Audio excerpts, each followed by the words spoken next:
phone's about to die. Just going real quick, guys.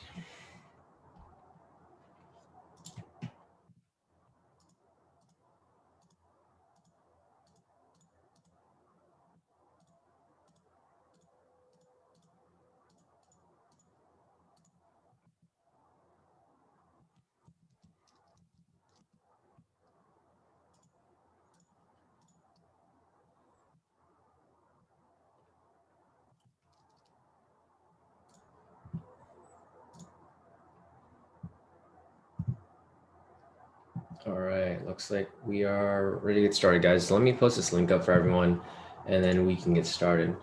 Hey, morning, Skill Straight. Morning, Kushi. Morning, Foodie. Morning, Joe.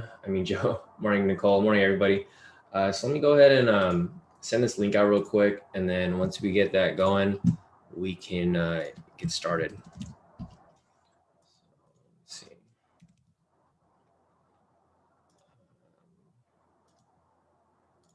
That's crazy, guys. It's already December 21st. It seems like this year literally flew by.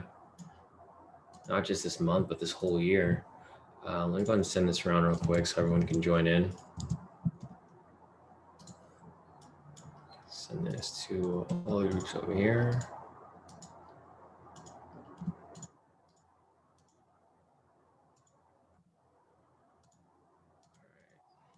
Let me send it to the Facebook real quick and the rest of our social media before we kick everything off. Post it on there. Post it to our emails real quick. A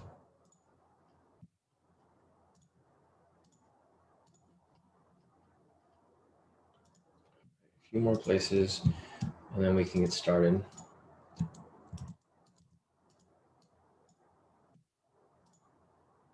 And I think just to our Instagram, then we should be good to go. Let me just get this sent out to everyone in the group. Send that out. All right, cool. One last place, the Instagram real quick, and then we can kick off the session, guys. All right, screenshot that.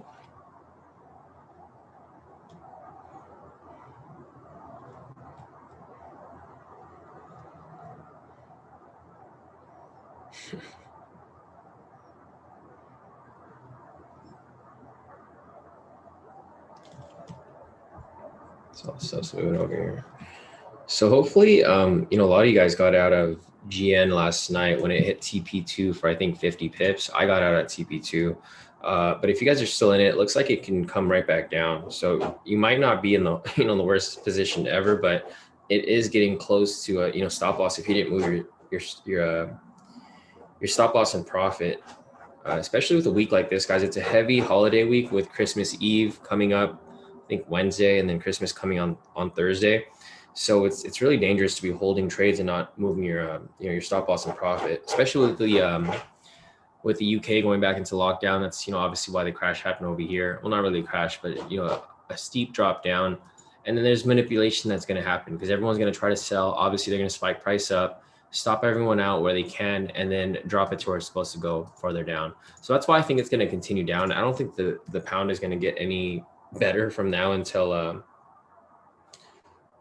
that new COVID strain has been resolved. So let me go ahead and take a look at the chat real quick. I think we're all done with all the links being sent out. I'm going to go ahead and scan through here to see if there's any entries real quick before we kick off this session, because I didn't call any trades off the previous 4-hour candle. Reason for that is all these crazy movements in the market. It might be best for us to hold off and actually identify any possible entries. There was a couple right here.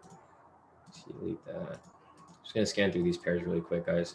Not gonna take too much time on this because the market is moving a bit crazy this morning. Euro CAD. I think we went over this last week. Yeah, last week would have hit full TP. Euro CHF, EG, EJ, And yeah, you can see everything here. There was like a nice drop and then it just reversed right back up, right? Because there's a lot of manipulation in the market with, the new COVID news, affecting the pound directly. And, obviously it having a ripple effect throughout all of the other currency pairs. So that's why I'm taking it a little easy this morning, guys. Here is GN right here. Hopefully, like I mentioned earlier, I got out at TP2 right here at 50 pips. So when it hit TP2 right here, I actually moved my stop loss right away, and that's how I got out of the trade. Some people moved to the TP1; they still got out in profit, but with all this market manipulation going on, it's a risky time to really take any new entries. So just looking down at all these pairs, you can see everything kind of reversed back, right? It dropped for like a couple, maybe like 4 to 10 hours, and then it just swung right back up.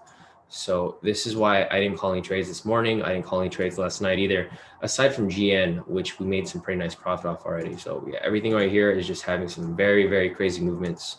So let me go and take a look at the chat real quick, see who's in here, and then we can get started with any questions. Let me go down here real quick. Joe, so yeah, you missed GBP and ZD. I think it'll drop back, but I'm not sure how it's going to move from now until then because just like I mentioned, there's a lot of market manipulation. Obviously, this is supposed to go down. This is going to have to come down because the UK is back in lockdown after they found the new strain of coronavirus. So that's going to affect them. Another thing is all the flights were canceled. So, the total economy for GBP is just going down the drain currently because of the new COVID vaccine. I mean, even if I Google, let me see. Let me just Google it. Let's see, UK, sorry, computer's lag. UK COVID. So if I just search here, did a simple Google search. There's a lot of stuff. Boris is going to have his crisis meeting regarding the new coronavirus strain. All the flights were halted. And then they're going to a complete panic right now. So if they're going into a complete panic, that's going to affect it very, very negatively. You can see from all of the, GBP pairs right here, they're all coming crashing down, right? They all had that little retracement up, but then they're coming right back down where they're supposed to go, especially because the US market is, opening right now. So we will, continue to follow it. I think it's going to come down, Joe. So hopefully it does, because if you guys didn't get a chance to exit out of it, you guys might be trapped in this trade right now. So hopefully it comes down soon so that you could make it back into profit. And once it does, I do recommend to slide your stop loss in profit because it's just a risky trade to hold right now with how the market is, currently moving. So let me keep going down the chat over here and see what's going on. What's up, David? Morning, Kasim. Morning, Greg. Morning, Razul. Morning, John. Morning, Wavebum. Morning, Victor. Morning, John. John said, when GN was at TP1, I moved stop loss to break even. Somehow stop loss got taken out before it even got to full TP. Yeah, John, the market's just been crazy, bro. Like I mentioned here, obviously it's supposed to come down, but you can see that it spiked up from here all the way up here for like 150 pips. That's clear manipulation right there because there's no reason for the pound to be strong right now. There's absolutely no reason because they're going to shut down. They're like in a state of panic right now because of the new coronavirus strain. So this push right here was just a manipulated move. It was trying to stop everyone out. It was like a stop loss hunt, spike price up really quick. And then it's coming back to where it's supposed to be. It's supposed to be way down here. So hopefully it comes right back down if you guys are still in that trade, but we'll continue to follow it as time progresses. Morning, Hope. John, I wouldn't recommend re-entering GN. DeAndre wants us to take a look at GU. So let me go ahead and I'm gonna add that to our list real quick. And then after I go through the chat, I'm gonna go ahead and scan through everything here. So let's see, we got DeAndre wants GBP, USD. That's obviously going to be a drop, or no, actually, that's going to be a weird pair. Let me go and analyze that in a little bit. It's going to be a weird pair to analyze because both the USD and the GBP are super weak. But I think the GBP is going to be a lot weaker because they're going to full lockdown again. Morning, Active. Razul said there's also some reports that NZD and AUD are affected as the central bank in NZ and AU are scaling back their stimulus. Okay, that makes sense as well. I'll go ahead and take a look at that. Braden said DXY manipulation in full effect, 100%, guys. Spencer said, morning, Shawn. Morning, Spencer. Morning, Josh. Braden said US 30 to 30,000 again. Let me pull that up right here. Yeah, so it swung right back up right here. It looks like we're possibly going to be taking a sell though, because the opening candle had a bullish movement. So the following entry would be a sell. I'm gonna go ahead and analyze this really quick before I continue on, just to identify, where the rejection points are and where should we be looking for any possible entries. So let me draw my zones real quick. This right here. Yeah, these zones here are kind of messy. That right there. That down there. And this bottom zone over here. All right, guys, let me go ahead and hide this. Looking at these zones right here, it looks pretty clean for the most part. You can see these nice rejections off this this higher. This is a very strong point. Price rejected off there, drop it here. So what I see happening right here is I probably see, because we do have this bullish momentum candle here. So what I see happening is probably going to push up to this point, and then from this point, it's going to reject off it. Get our sell signal. Once we get that sell signal, we'll take a short position at some point, and we'll take that all the way to full TP down here. So that should be good from that point on. However, we'll be waiting for that to actually play out before we take it. Obviously, it's probably going to push up a little further before it drops. But if it drops at any point from here, or anywhere in the middle, we'll be able to take that position as well. So we'll keep watching it. I have the charts right here marked up already. Let me just make sure my copier is looking good. I keep getting this email saying that it was disconnected, but I think it should be good. Yeah, guys, and I have a copier because I'm trading like 3 accounts. I'm trading, obviously my funded FTMO, well, 2 of my funded FTMOs, and then my personal and another challenge that I'm actually running right now. So it looks good to go. Let's see if there's anything else here that I need to take a look at. All right, cool. So that looks fine right there. I just analyzed US30 really quick. So we're just gonna be waiting for that that sell signal. Once we get that sell signal, we will be taking the trade. I have my alert set up already, so I'm ready to go. Other than that, we're just going to sit tight. Let me keep going over here. Hey, morning, Josh. Morning, Shao. Morning, Aleph. Aleph's asking, what are the K2 indicators used between the 4 you guys have, please? Aleph, so it really depends on which strategy you're applying. Let me go ahead and pull up the course real quick because each strategy uses a different set of indicators. So, I mean, technically, you can use all of the indicators if you really wanted to, for very full confirmation, because it covers a different aspect of trading.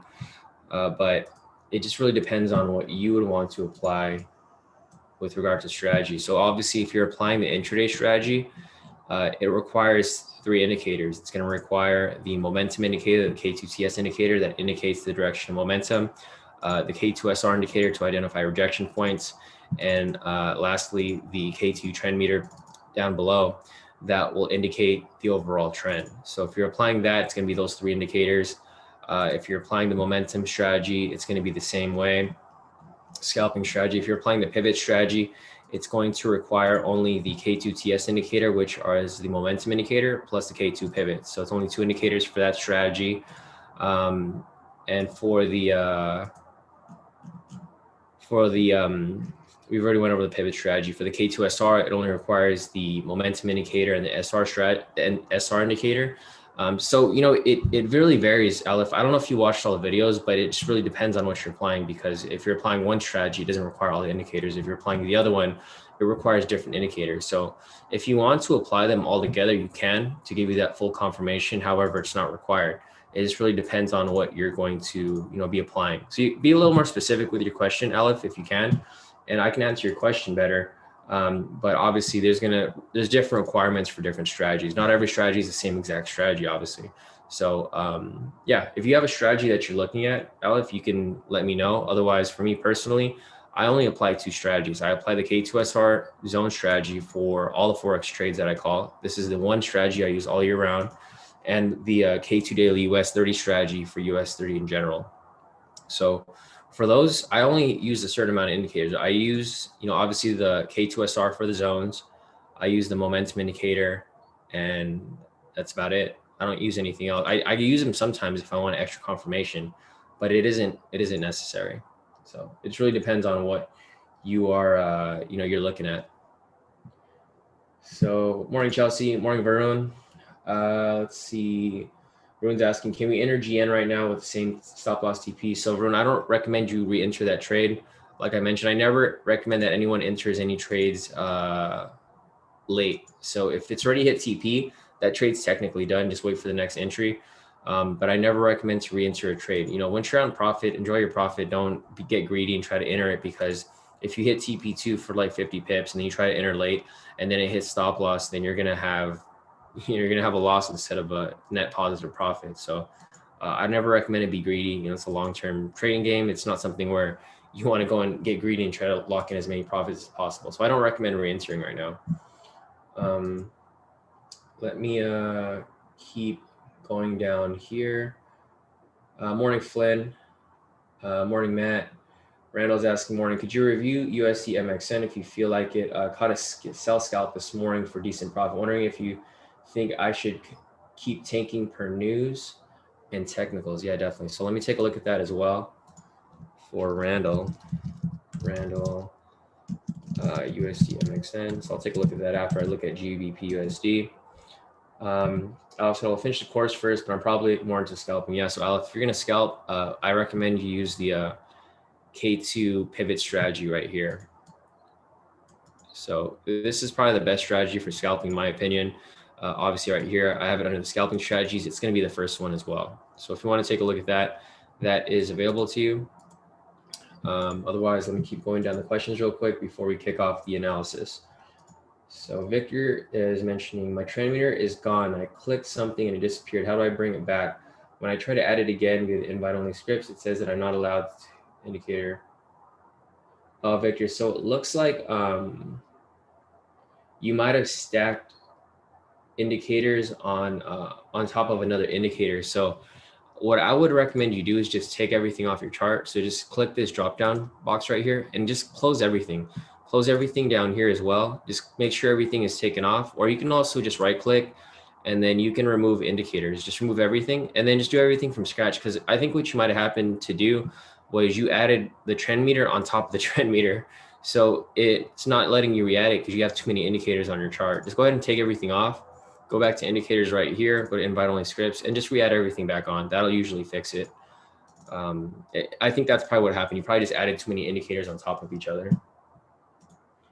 All right, guys. So I think that's about it. We have 2 questions here. If you guys have any other questions, feel free to put them in the chat and then I can analyze anything you guys want. DeAndre wants us to take a look at GU. Randall wants us to take a look at USD Mxn. And then I'm also going to be keeping an eye on US 30 right here for our sell entry. So if you guys have any questions, feel free to put them in the chat. There's a lot of new people here. Don't be shy, guys. I'm here to help you guys out. If you guys have any trading questions, just put them in the chat and I'll answer them. I'm going to answer them as best as I could.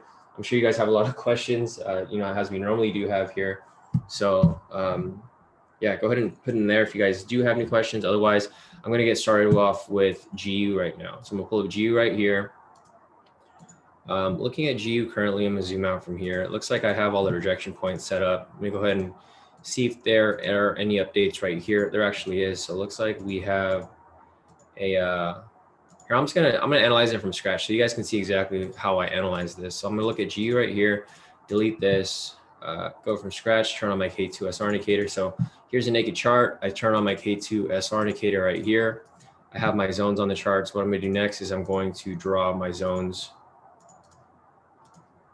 over the K2 SR indicator to identify, points of rejection, any areas where I should be looking out for, and knowing exactly when and where to enter a trade.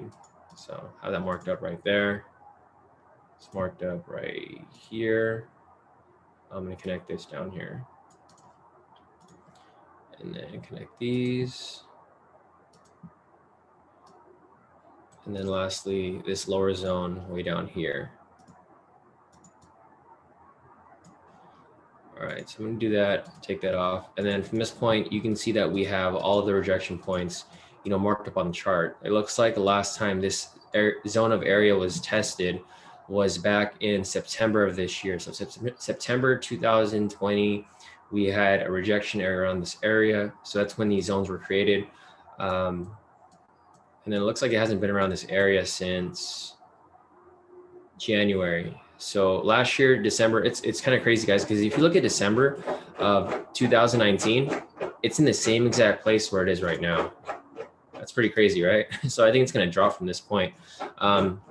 So once we have these lined up right there, I'm going to turn on the momentum indicator.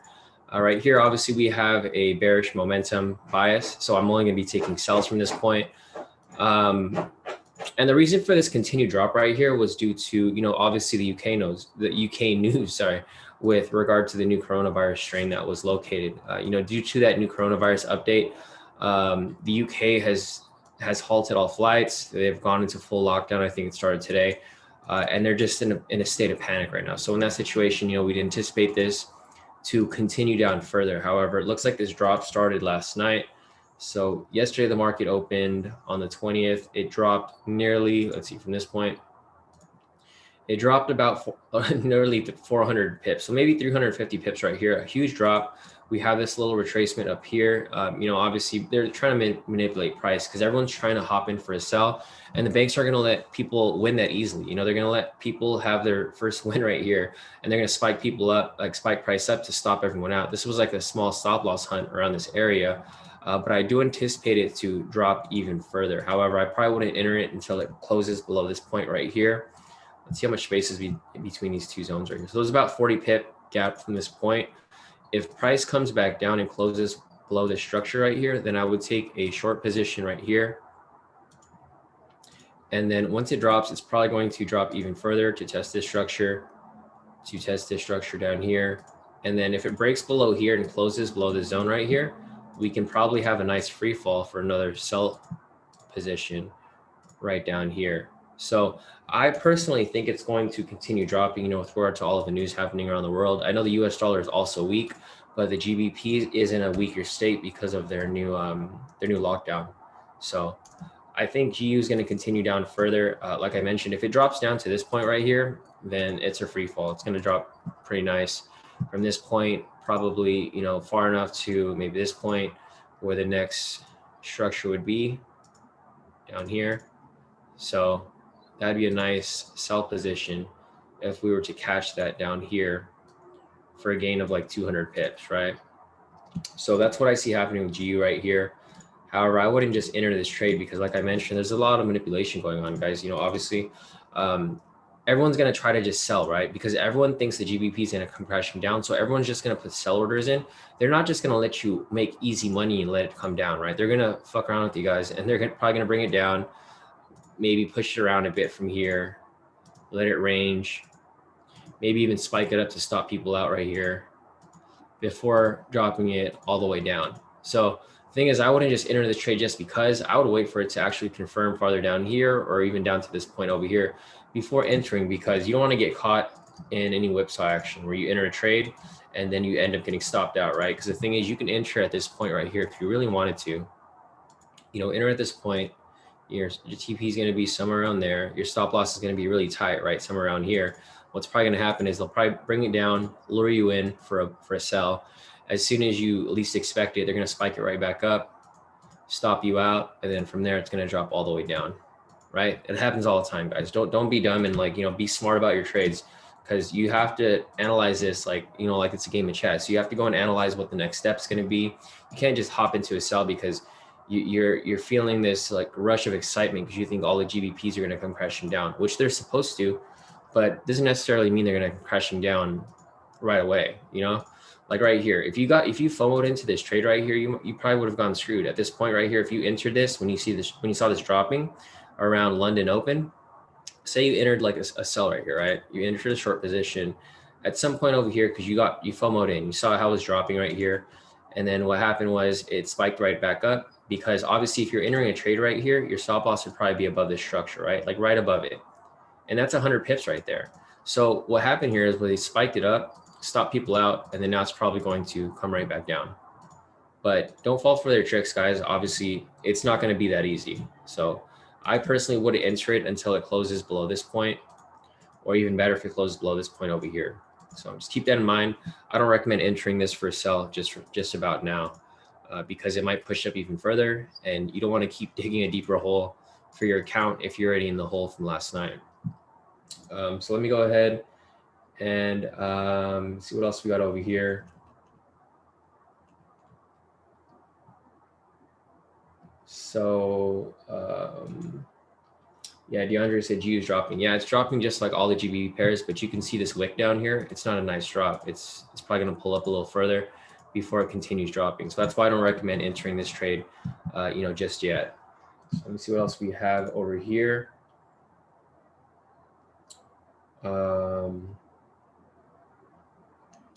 Nice. Okay, so David wants us to take a look at EU on the 1 hour.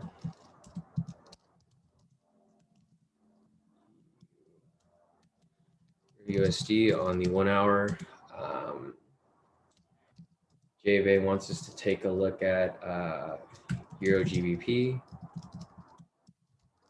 What else do we have here? I'm going to go down the list, guys. So if you guys have any questions, feel free to put them in the chat, and then we can take a look at all of these pairs as we continue to move down further. Josh wants to take a look at EU. So yeah, we're gonna look at EU on the so I'll do it from the 4 hour first, and then I'll move down from the 4 hour to the 1 hour for you, David. So for Josh right here, let's take a look at EU. So we'll do a top-down analysis for EU real quick, and then let's see what else we got here. Hey, good morning, Bryce. Joe said 15 lot, 400K FTMO, right? Yeah, so if you want to trade, how I do it for US 30, just use a 15 lot. That's generally what I use. Oh, nice. So check this out, guys. US 30 came up, tested that structure that I just mentioned earlier. So I drew this earlier, guys, tested it, and then it's rejecting off. So if it rejects off this point, we get a sell signal. We can take that sell. It looks like it's going to come right back down, just like I analyzed earlier. So I have my alert set up. We'll go ahead and take a look at this when that entry actually appears. We got about a minute left on this candle. It might even appear on this next candle. So I'm going to get my phone ready real quick, guys, just to to make sure I don't miss this trade. So we got my stuff set up right here. All right. Yeah, so we got a minute left on this clock. Before I analyze anything further, guys, I'm going to keep watching US 30 because we might have a last minute entry that might appear when we least expect it. We have about a minute left. I have I have my MT4 ready on my phone right here. I just have everything set up, ready to enter a market order if that happens, because I don't want to miss the trade. I'm going to go ahead and put my chair down real quick. Kind of tired from standing. Get out of the way, Kai. My dog never listens. Kai, get out of the way, bro. I'm trying to sit. Just get over here.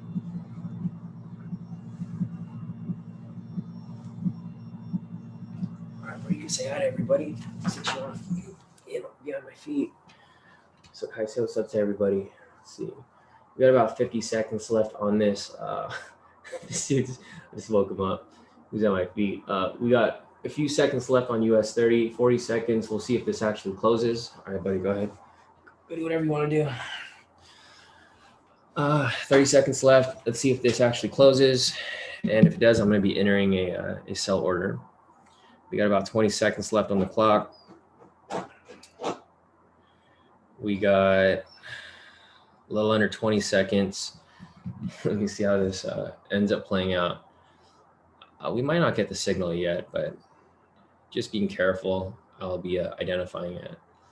10 seconds. We've got 5 seconds. 3, 2, 1. We're going to signal on the next candle. Not yet, but it looks like it's going to be coming. All right, cool. So we're going to, we got about 10 minutes left on this candle. I'm going to go back real quick. And it doesn't look like we have an entry at this point. So I'm going to come back and take a look at this, guys. I have my alert set up. So if we do get a signal, I'll be ready to take it. But until then, I'm going to go down the chat a little bit further. So let me go here real quick. Razul said, do you invest in shares? If yes, what are you holding at the moment? Any recommendations? Razul, I don't recommend holding any stocks at this moment because obviously, we're in COVID. So you don't know if like markets going to come crashing down at any point.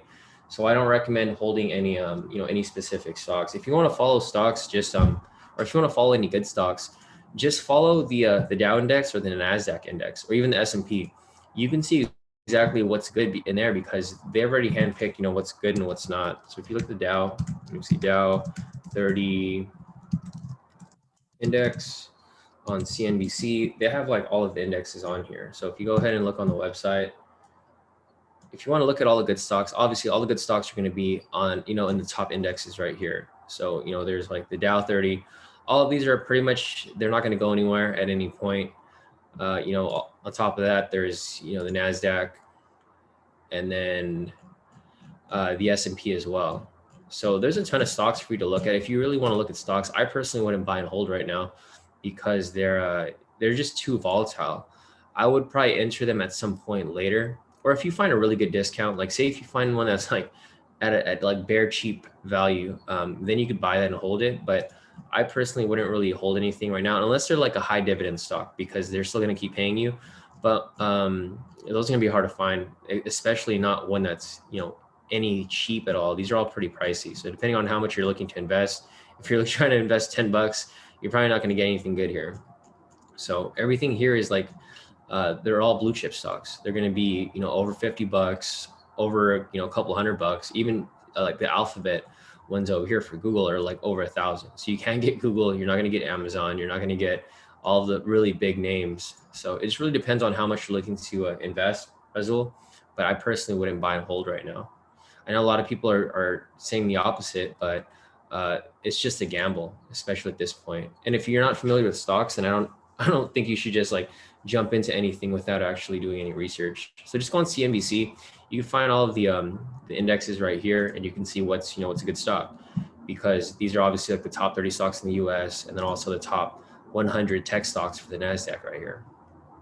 Okay, so let me keep going down over here real quick, and let's see what else we got going down from this point. Let's see. Sure, no problem, Victor. Kel said, bro, US 30 blew some accounts today. Let me check that out, Kel. Let's see what happened with US 30 this morning. So, yeah, if someone took this buy position at midnight, this is why I don't recommend trading US 30 during non-US hours, because it's a US asset. So you should be trading this during New York session. If you're going to trade something during London session, then I recommend using maybe the German DAX, the GER 30 or the UK 100. I know some people got burned on UK 100 yesterday. And there's a mixed bag. Some people hit TP, some people didn't. So I'm personally going to count that as a loss because I want to be 100% transparent with you guys. I'm not going to fluff or pad any of the trades, guys, because we already have enough wins. We don't have to fluff any trades or pad any of our results,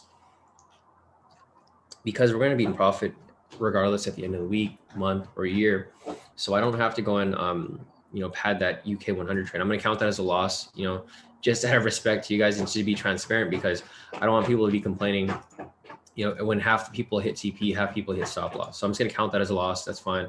But yeah, definitely, if you took this buy right here for US 30 during London session, you would have gotten burnt as well, because it literally shot up like, let's see, about 100, 200 pips, and then dropped nearly like 5,000 or 7,000 pips. So that's pretty crazy right there. Okay, we have the sell signal that just appeared. Wow, US 30 is crashing pretty heavy right now. So if this closes right here, I'm going to call this trade. But like I mentioned, we got to be patient, guys. We can't just hop into this because we're excited, right? We have 5 minutes left on the candle. If we enter right now, this can easily retrace back up and hit stop loss at some point before actually coming down completely like it's supposed to, right? It's also testing the structure right here. So I would want it to break below it before we enter it. If it doesn't, that's completely fine. I'll still enter it because it is a valid entry, but it hasn't closed yet. So we're going to wait for this to close. And then after that, I can go ahead and take a look at any pairs that you guys want me to look at. So looking at the list over here, we have USD Mxn from Randall. We have Euro USD from Josh and David, and then we have Euro GBP from Jay Bay. So I'm going to go ahead and take a look at those after this candle closes. I want to make sure I'm in this trade before I move on any further. So wow, it's a nice drop. Looks like it is dropping pretty heavy. Now, what's going on in the market, guys? Is something going on? I mean, obviously COVID and stuff, but geez, that thing is dropping like crazy. Dow falls 300 points. Yeah, so the new because the UK is speaking right now. I think Boris is speaking with regard to the new COVID strain. But yeah, the Dow is dropping crazy right now. It's spooking all the investors. which makes sense, of course. You know, obviously, it would make sense for them to be spooked out. So right here, man, this is so tempting to hop in right now. I want to hop in, but I don't want to hop in too early because guess what happened last time, guys? When I did that, what was it, on Wednesday? I ended up taking a loss before taking that following win, at least cover the losses, but it's not worth the risk, guys, if you guys are going to enter too early, because this could easily spike right back up right before the candle closes. But I prefer to, you know, wait for that full confirmation before we actually enter this trade. I'm just getting MT4 set up on my phone. It's already below 30,000, so it's probably going to continue dropping further. But we'll see. We got 3 minutes left on the clock. We'll see how this plays out within the next few minutes. If it does close below, I'm going to be taking it, but I'm not going to jump the gun like I did last week, because that really burned me, because I could have had like 2 wins, but I ended up having a partial loss on top of the win that covered it, but I didn't make as much profit as I would have wanted to. 2 minutes left on the clock. I'll give it some more time. I'm gonna go through the chat and see if there's any other questions before we continue. Vishnu, good morning, Vishnu. Morning, Mary. John wants us to analyze US30. So we're already analyzing US30, John. We're gonna analyze this throughout the morning. We're still waiting for this sell signal to appear right here to provide for a valid entry. So we have about 2 minutes left on this candle, 2 minutes and 30 seconds. Once that closes, if the signal is valid, then we will take this sell entry. Let me see what else is here. Josh, I also bought my 100K FTMO. Nice. Let's get it, Josh. Brain said, what's up, doggo? Thanks, Jay. Yeah, no, that's Kai. So if you guys haven't met Kai, he's what K2 is named after. So a lot of people ask me what does K2 stand for, right? K2 stands for my 2 dogs, Kobe and Kai. So I have this little dog here, and then I have another German Shepherd that I had before, but he's currently with my parents at their house. He's like a bit of a guard dog, so I just left him there with them. But that's where the name K2 comes from. It's Kobe Kai. Let me go ahead and take a look at this even further. Let's see if there's anything else over here. Hey, Dan, how's it going? We have a Prime Minister's announcement at 1600 UK. We're expecting wider restrictions than those announced over the weekend. Wow, that's crazy. So with more restrictions after the lockdown, it's going to be pretty insane. And that's probably why you see these GBP pairs, coming straight back down, which is good for us because our GN is going to swing right back down. But we will, we'll see how that plays out. We have about a minute left on this candle, guys. Hopefully it closes so we can enter this trade. However, if it doesn't, we're not going to enter just yet. We're going to wait for that entry to present itself. We have about a minute left. I'm going to count down once we reach, about 30 seconds so that we can be well prepared for that entry. I actually got to set this up over here too. So let me do that real quick. US30 sell stop. Yes, we got this right here. I'm just gonna prepare this. So if we do get that signal, I'll be able to obviously call this trade for you guys in the premium. Just delete that, delete that. All right, so that's exactly why I didn't take the trade, guys. See how it pulled back like it did right there? I'm glad I didn't enter that trade because I would have been stuck in this trade before it even confirmed. So we got 20 seconds left on this, 15 seconds. We got about 10 seconds. Let's see how this plays out. 10 seconds. 9, 8, 7, 6, 5, 4, 3, 2, 1, and no entry, guys. So there's no candle there that closed. Now we're just gonna wait for possibly this one. We have about 10 minutes left on this candle as well. I'm gonna go down and see if there's any other questions in the chat real quick before we continue on with our analysis of the other pairs. So let's see what we got over here. Nice morning, Dennis. Yeah, definitely, Dennis. Dennis, I see with the fresh cut though. Definitely, man. I gotta stay looking good because I'm on YouTube now, so I gotta keep on top of my haircuts. Because if I start growing hair on my sides, my head looks huge. So my haircuts definitely do help out a lot. Morning, Marissa Bob. I saw your profits this morning, Marissa Bob. It's pretty good. So I save everyone's profits from K2. Looking over here, these are all the profits that we had this morning. We had Josh over here. He killed it, made about 1,000, for the day. This is what I was mentioning about the UK 100, guys. Some of you guys took stop loss and some people took a lot of profit. So, even though a lot of people hit profit, I'm not going to call it a win because obviously it's going to be, there's people on both sides. And I don't want to upset the people who hit stop loss. But obviously not everyone hit stop loss. Some people here hit some nice TP on that as well. Here we go, Cheryl. She slept through the UK 100. Good thing she did because she locked in a ton of profit off GN right here. This is what I mentioned about moving your stop loss and profit, guys. If you guys moved your stop loss and profit for GN over here, you would have made a ton of profit last night. So that's Cheryl's profits. Usman over here, he killed it. He said US 30 being generous today. He locked in some nice profit off that as well. Let me delete this. I think this is the double post. Yeah, and then we have, oh, here you go, Merspa. So Merspa chimed in last night. He made some profit off the UK 100 as well, guys. So, just going back to what I said, not everyone hit TP, not everyone hit stop loss, but Merspa some nice profits last night for you on your smaller account. Locked in about 45 bucks, not bad at all. Here we go, Paulo here locked in about 114 for GN last night. Cam over here, same as well. He locked in about 200 on GN. See, so most of these people closed out and they locked in a ton of profit. So just make sure that you guys are following directions and using the exit strategy.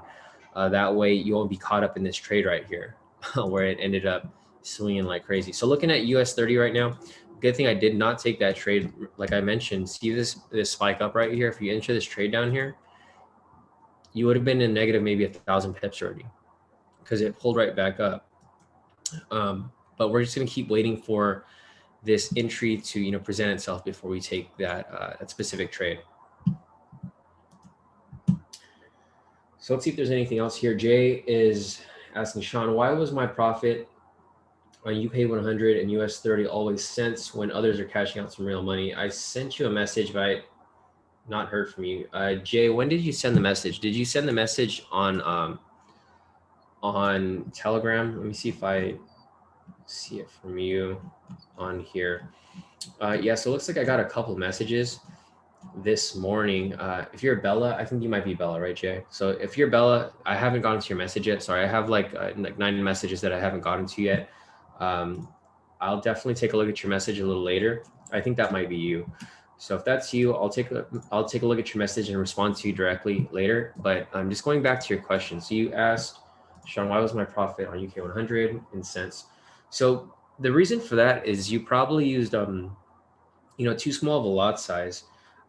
It depends on your broker. So if you're using a broker that values indices as mini or micro lots, then you're just going to have to add a 0 to your lot size. So if you're taking a 0.01 and you're only making a few cents, if you want to make dollars, you just move your lot size from a 0.01 to a 0.10, because that's just going to add another decimal to the end of your profit. So if you made 23 cents, if you added you increase your lot size from mini to a micro to a mini, then you would have made $27 instead of 27 cents. So I'm not sure if that makes sense to you. It just really depends on your broker, because some brokers, they value them as normal lots, while others value them as mini lots, and while other value them as micro lots. So depending on which broker you're using, if you're using Hugo's Way, they use standard lots. So if you're using a 0.01, you probably would have made like a couple $100. If you're using,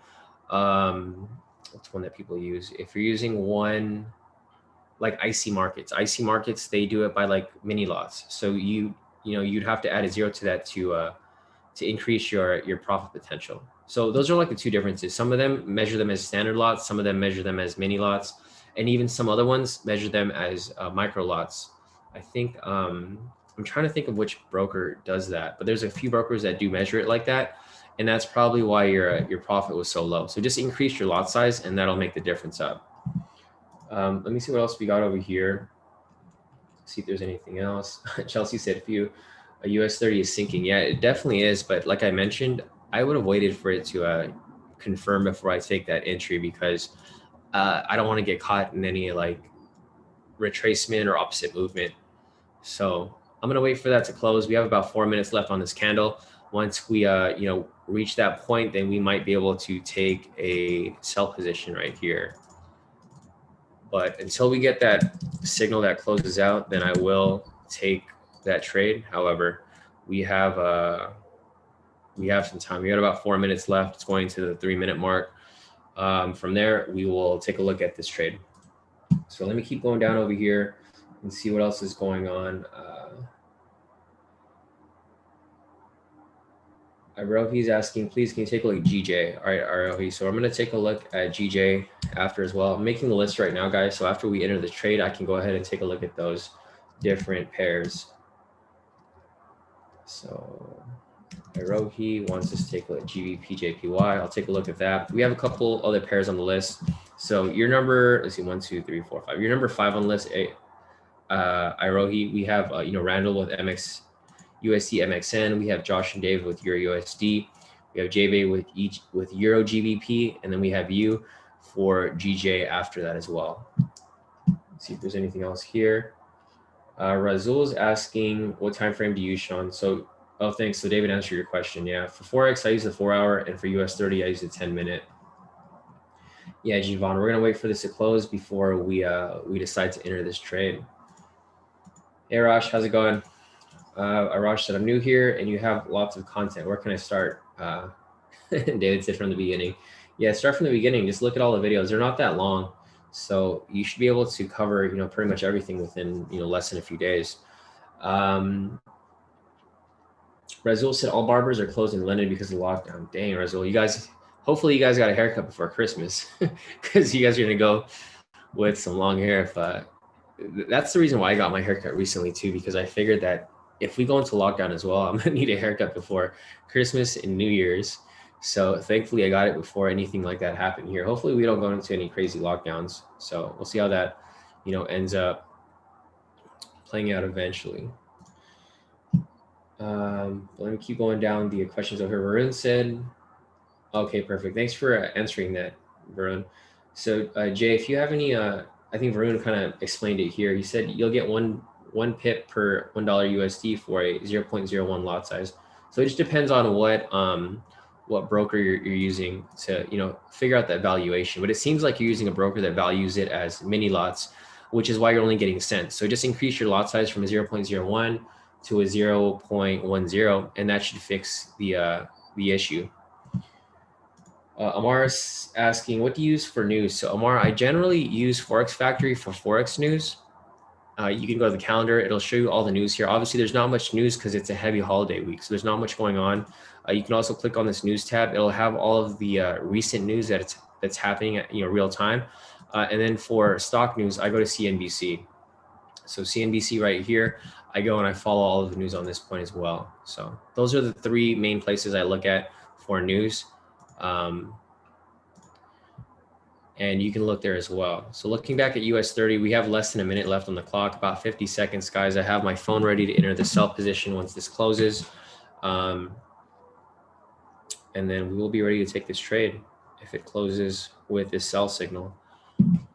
So we got 40 seconds left, guys. Let's make sure I have everything set up over here. All right, I do have this set up over here as well. So I'm gonna count down 30 seconds, guys. I'm gonna enter this market on my phone. So if you guys want to enter with me, feel free. I'm gonna wait for the countdown. We have about 20 seconds left. I'm gonna start counting down in about 10 seconds. We've got 15 seconds left on the clock. We've got 10 seconds left on the clock. We've got 9, 8, 7, 6, 5, 4, 3, 2, 1. And I'm in the trade, guys. I've entered a live position, so I'm currently in the trade already, guys. Now I'm going to set this up for you guys so you guys can enter in the premium. If you guys are in the premium, you guys will get the parameters. If not, you guys can just enter at this point, and then the parameters are right there. So I'm gonna go ahead and send this out to the team.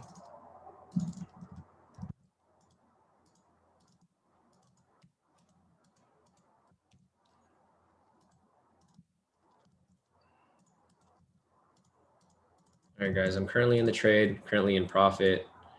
Go ahead and fix this right here.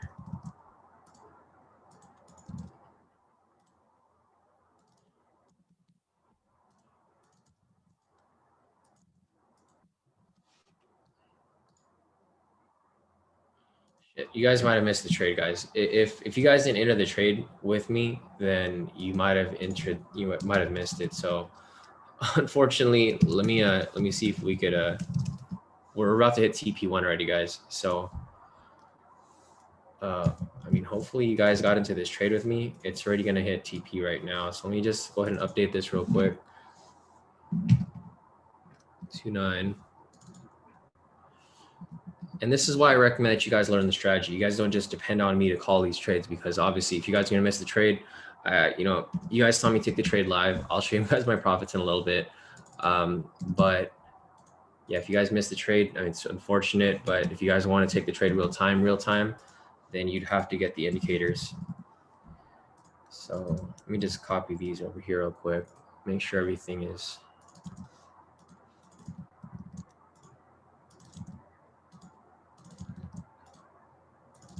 set up properly right there. 75.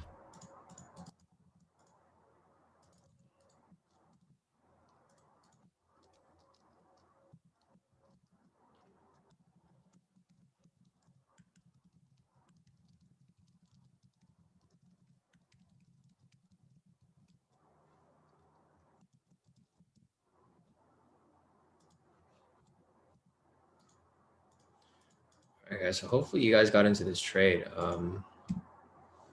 We are already pretty deep in here. So let me go ahead and take a look over here.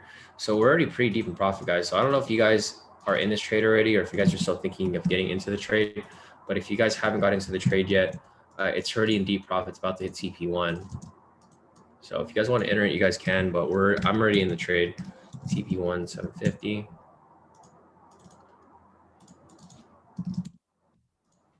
And here's my profit right here, guys. I'm already in profit 500 something. You guys can see my profit right there. So if you guys want to enter this trade right away, you guys are going to have to get the strategy, guys, because you guys are going to miss out on all these profits, especially during this time when the market's moving pretty crazy.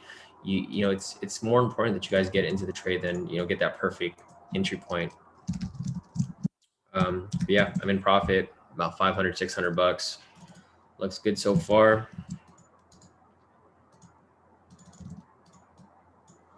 And for the new people here, I'll show you how I figured out, how I decided to take this trade. The strategy is very, very simple.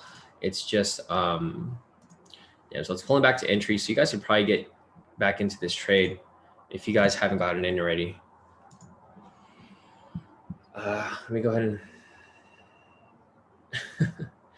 yeah, like a funny question here. Let me see if I could update this real quick. I'm just gonna go and pull my parameters up in my MT4 real quick, 96538. All right, so I think we're good right here. So it did pull back to entry. So if you guys didn't get into the trade, you guys could probably still get in right now. It's right back at entry. So I'm gonna go ahead and look over here. So if one of you guys can respond to Delon here and tell him, FTMO means, I feel like Delon should know. He's been in K2 for like a couple years now, so it's not like something brand new. We've been on FT. Aaron Wood said that's Shawn's nickname. I'll just send him the link so he can see what's going on. But he's been in K2 for a while, so I figured Delon would know what FTMO is. So looking at Aaron over here. Let me see if Aaron could hop in on this.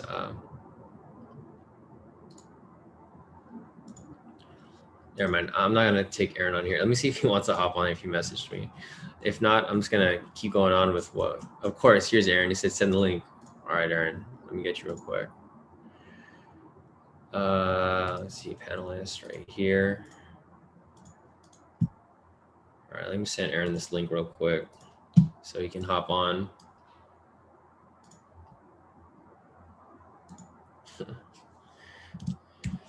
All right, got Aaron on this right here. So yeah, guys, we're currently in the trade right now. It's right around entry. So if you guys aren't in the trade yet, you can still enter it. We haven't hit TP yet, so it's not too late. But yeah, other than that, I think we're pretty much good to go for right now. So let me go down the chat over here and see what else is going on. on this side. Aleph is asking, isn't it forming a higher high and higher low? I don't think so. It just depends on how you analyze the Aleph. So like for me, this would be because the thing is we're on the 10-minute time frame, so you can't be taking like these little movements right here. It's not going to identify it properly. You have to look at it from a bigger picture. So looking at it from right here, we have a high right here, right? We have a high, we have a low right here, then we have a lower high, then we have a lower low right here, right? Then we have a lower high, we have a lower low right here, way down here, then we have a lower high right there, and it's actually establishing lower highs and lower lows as it's coming down from this point down to here. So depending on how you were analyzing it, I could see you probably would have identified that as a higher high if you were looking at this right here, this little movement. However, you'd have to look at it from a bigger picture because obviously the 10-minute candle has the 10-minute time frame has a lot of noise. So you would have to identify it from a bigger perspective, because if you do analyze it from here, it's obviously in a downtrend, right? This is going to be a lot stronger than this minor retracement right here. And even if you're identifying this retracement right here, it still broke right through it. So it's correcting back downwards for that downwards trend. So I could see why you were looking at this as a higher high and higher lows, but in reality, it's actually going lower for lower highs and lower lows. So let me go ahead and take a look over here again. Yvonne said, can I send you my US 30 markup on Telegram? I already entered at 29.9935 for my fib and my 50 MA. Yeah, Yvonne, if you're already in a sell, then you should be cool, because the thing with this is that you're already doing all right. Aaron said, unmute me. You're acting brand new. All right, let me get you, Aaron. Look at Aaron over here. Aaron FX over here. Aaron K2. Where you at, Aaron? Dang, you have to ask to unmute you. You're probably in the background coughing right now. Aaron, where you at? There you go. I was just coughing right now. I knew it. You know, it's a little cold. That's what, you know how it is in California. We're not used to. It is, man. It was cold yesterday, bro. I started it wasn't that bad, but bro, I'm making bread off US 30, bro. Liar, man. Let me see your profits. Just check the Instagram. Well, I'm currently in, I have two accounts. I have a small account and a big account. So made like $118 on a small account, and I'm currently up like 700 with the bigger account. Yeah, man, stop copying me, bro. I use two accounts. All of a sudden, you only use two accounts. Hey, do you know what I sold, bro? Because if you look at the H4 time frame, it's like a break and retest of that little channel we had drew last week. For US 30? Yeah, it was like a perfect break and retest. Then it just dropped. For sure, right here. I see that. Exactly, right there. Then boom. Yeah, it's coming right back down pretty heavy. But you know what's crazy, bro? Is every time they approve us for the stimulus or whatever, bro, it always drops. It does, yeah. It drops pretty heavy. It drops for a bit, and then it shoots right back up. Exactly, bro. So it could, find support somewhere, then maybe retrace, but who knows? Exactly. I think it's going to come down further. It's probably going to shoot right down past full TP and even farther down here. Yeah, at least test that low. Yeah, because it looks like it's establishing lower lows. So I gotta have patience for this trade. Exactly.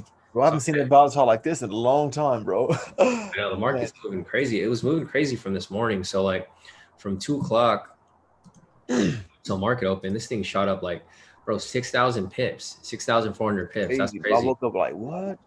I was surprised. I'm like, what?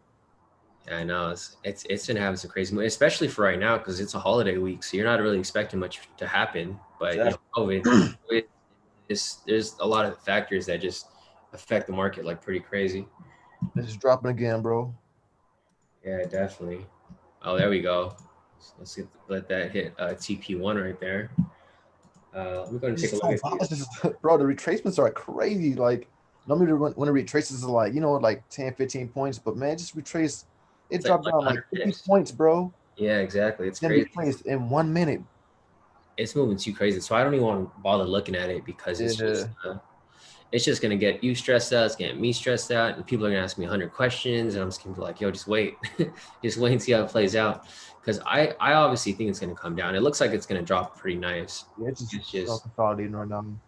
it's just a matter of time. It's probably gonna mess around right here, go sideways, bounce up, bounce down, and then eventually, like once we hit like probably 10 a.m., 11 a.m., it's gonna just dump heavy, boom, Exactly. Yep. like it always does. Yeah. So let me go ahead and check. David said he's definitely coughing. Has been coughing since April.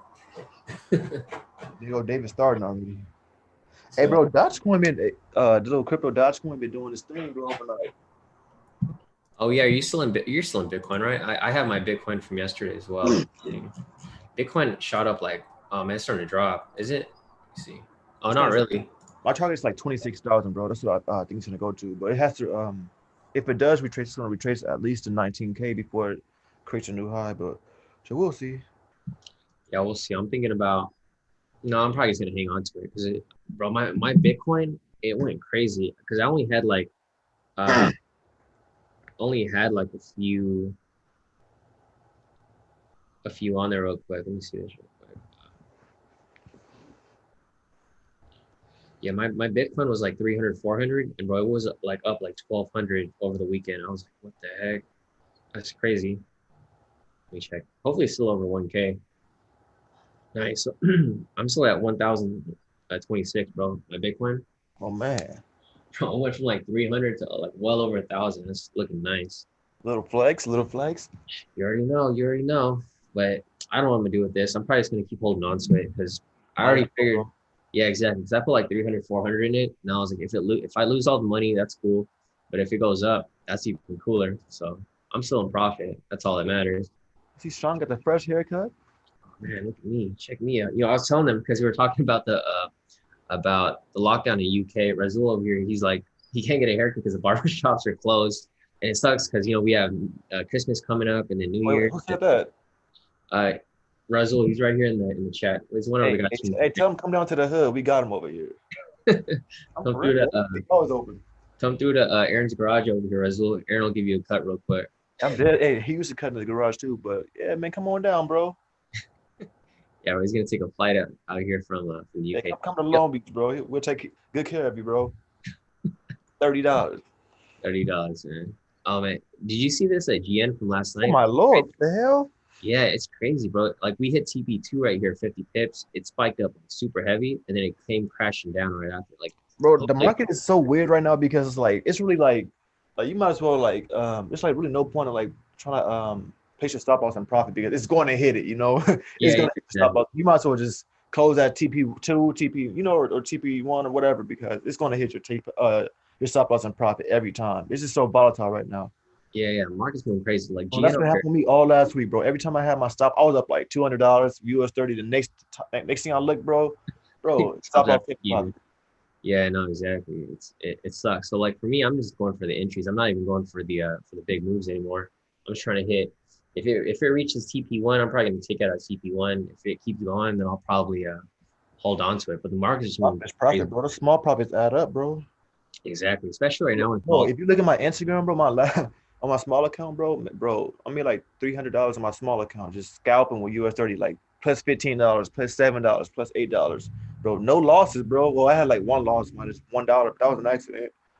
yeah, But as long as you get into the trade and you get out quickly, you can make a ton of profit just bro, scalping. exactly, bro. Just scalping is where it's at right now. Just take your profits. Don't be greedy. Just do the damn thing. Exactly. Let me see what else we got over here. So Flynn said, "Don't worry, Sean. I internet market with you, bro." Nice. So I think most of us are in this trade already for US 30. So what else we got over? Result said, use any partial closeout in MT4 to take TP1, for example, or do you just move your stop loss? So Result, I just moved my stop loss. I don't take partials because it's just too much work. I can't manage a trade and then be on here in the live at the same time. I just move my stop loss and profit, and then from there, I just pretty much let it run at that point. All right, so JD wants me to take a look at gold. I'm gonna look Oh at my, that. bro, gold went off last night. I bet, bro. Yeah, that's probably one of the pairs that went super Bro, I'm crazy. pretty sure so many people blew their account last night. I know for US 30 and for gold. Bro, This thing dropped crazy. Like if you saw this drop right here and you try to FOMO in, like enter last minute, like damn, even this retracement right here was like almost 2,000 pips. exactly. So it's crazy. Whoever, because they're just tricking people. They're dropping it, they're luring people into enter the sell, then they spike price up, stop them out, and then it drops right after, and then it reverses super hard. So, man, I don't know. Market's just crazy today. Yeah, Tune said it's still hella cold right now. Yeah, Tune over here is from Long Beach too, bro. So he's like, and heater's not working. Damn. Who from Long Beach? Crazy. Tune, he's I think he's from the east side, right? You're from the east side, Tune? Yeah. Yeah, I'm pretty sure he lives on that side. I live on the north side right now by Jordan High School. Oh yeah, yeah. I think he lives like near. Actually, I don't know where you live too. I know you're like in Long Beach, in the hood, so probably on the east side most likely. Dang, Shawn. Dang. Let's see. Stop hating. I used to live out there too. Definitely not going back. Yeah, Tim said he lives in the east. Tim said the government wants to pass out the stimulus check through digital wallets on January 1st. Ooh, that'd be nice. What, January 1st? Yeah, so if they do that, they're probably gonna do the same thing that we did A long time. last time.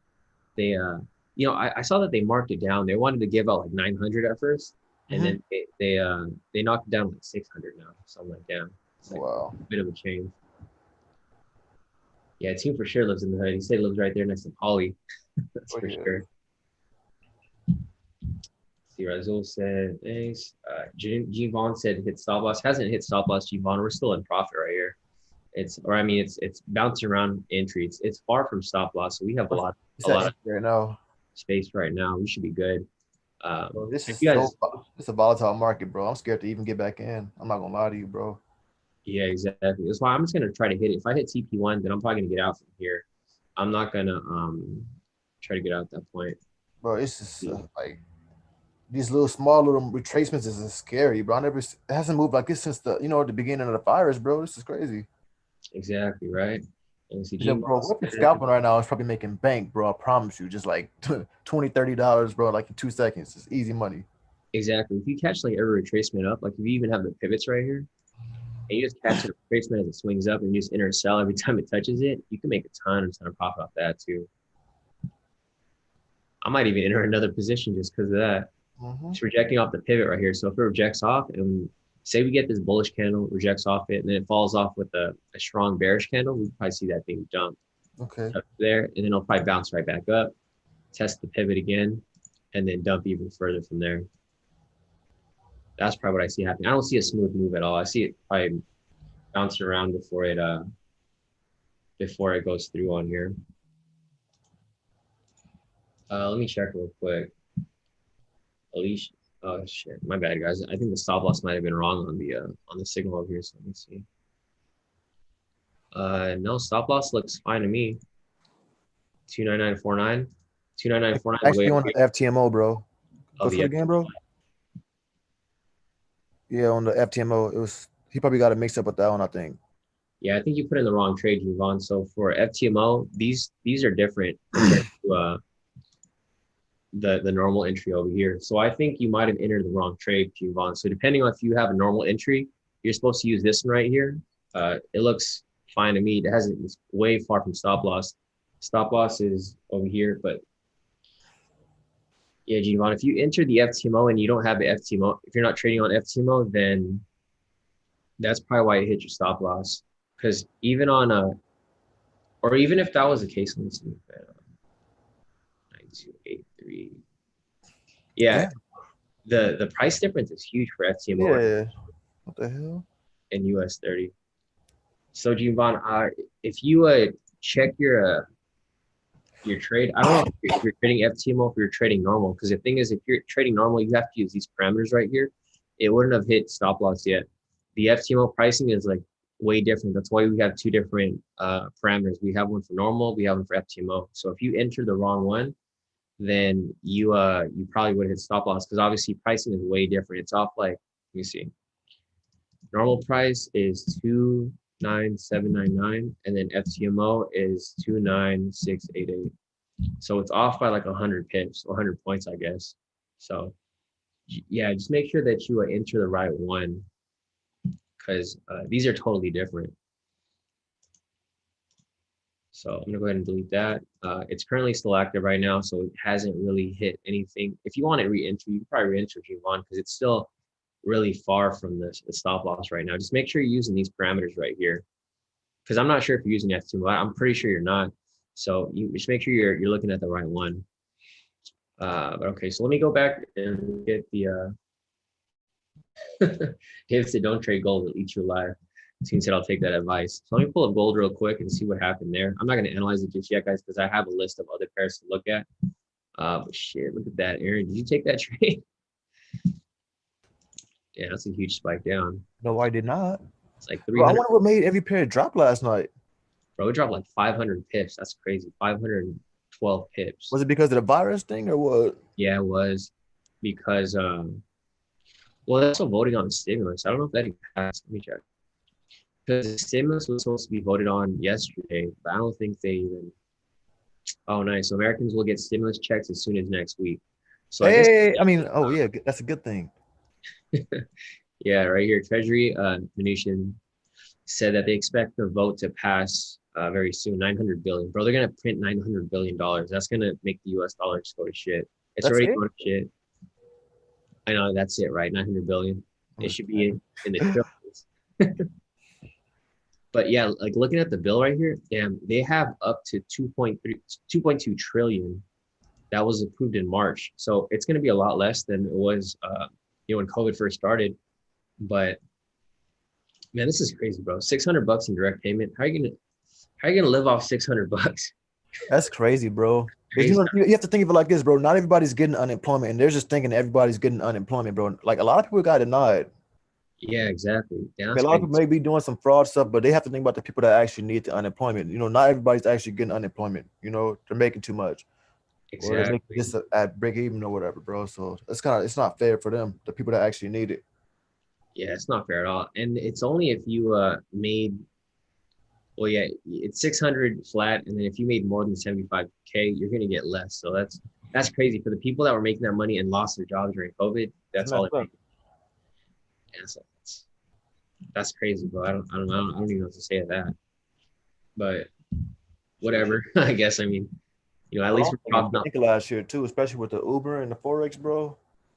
Yeah, bro. It's been crazy. I'm glad I quit my job and started trading, because if I didn't, man, I'd be struggling with everyone else over here. 600 bucks, that's nothing. Exactly. It's like a slap in the face, but that's going straight to Robinhood. I'm serious, bro. That shit going straight to Robinhood. Go straight to my Hugo's way. Hey, Uncle Hugo. Uncle Hugo way. Let me check this out real quick. All right, so I think that's it for all these questions. Let me go ahead and analyze these stuff real quick. So we got one question from wants me to take a look at USD Mxn. Josh and David want me to take a look at EU. JB wants me to take a look at EG.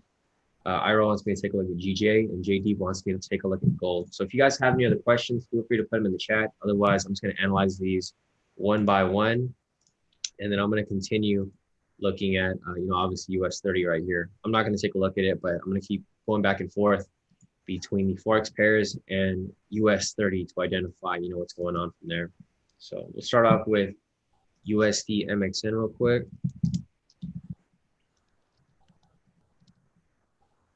All right, so we got this right here. I'm going to pull that. I'll be right back. Yeah, go ahead, bro. All right, so looking at the peso right here, I'm going to go ahead and take everything off the chart.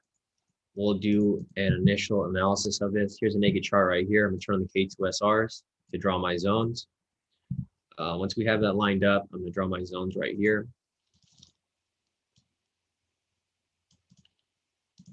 Right here.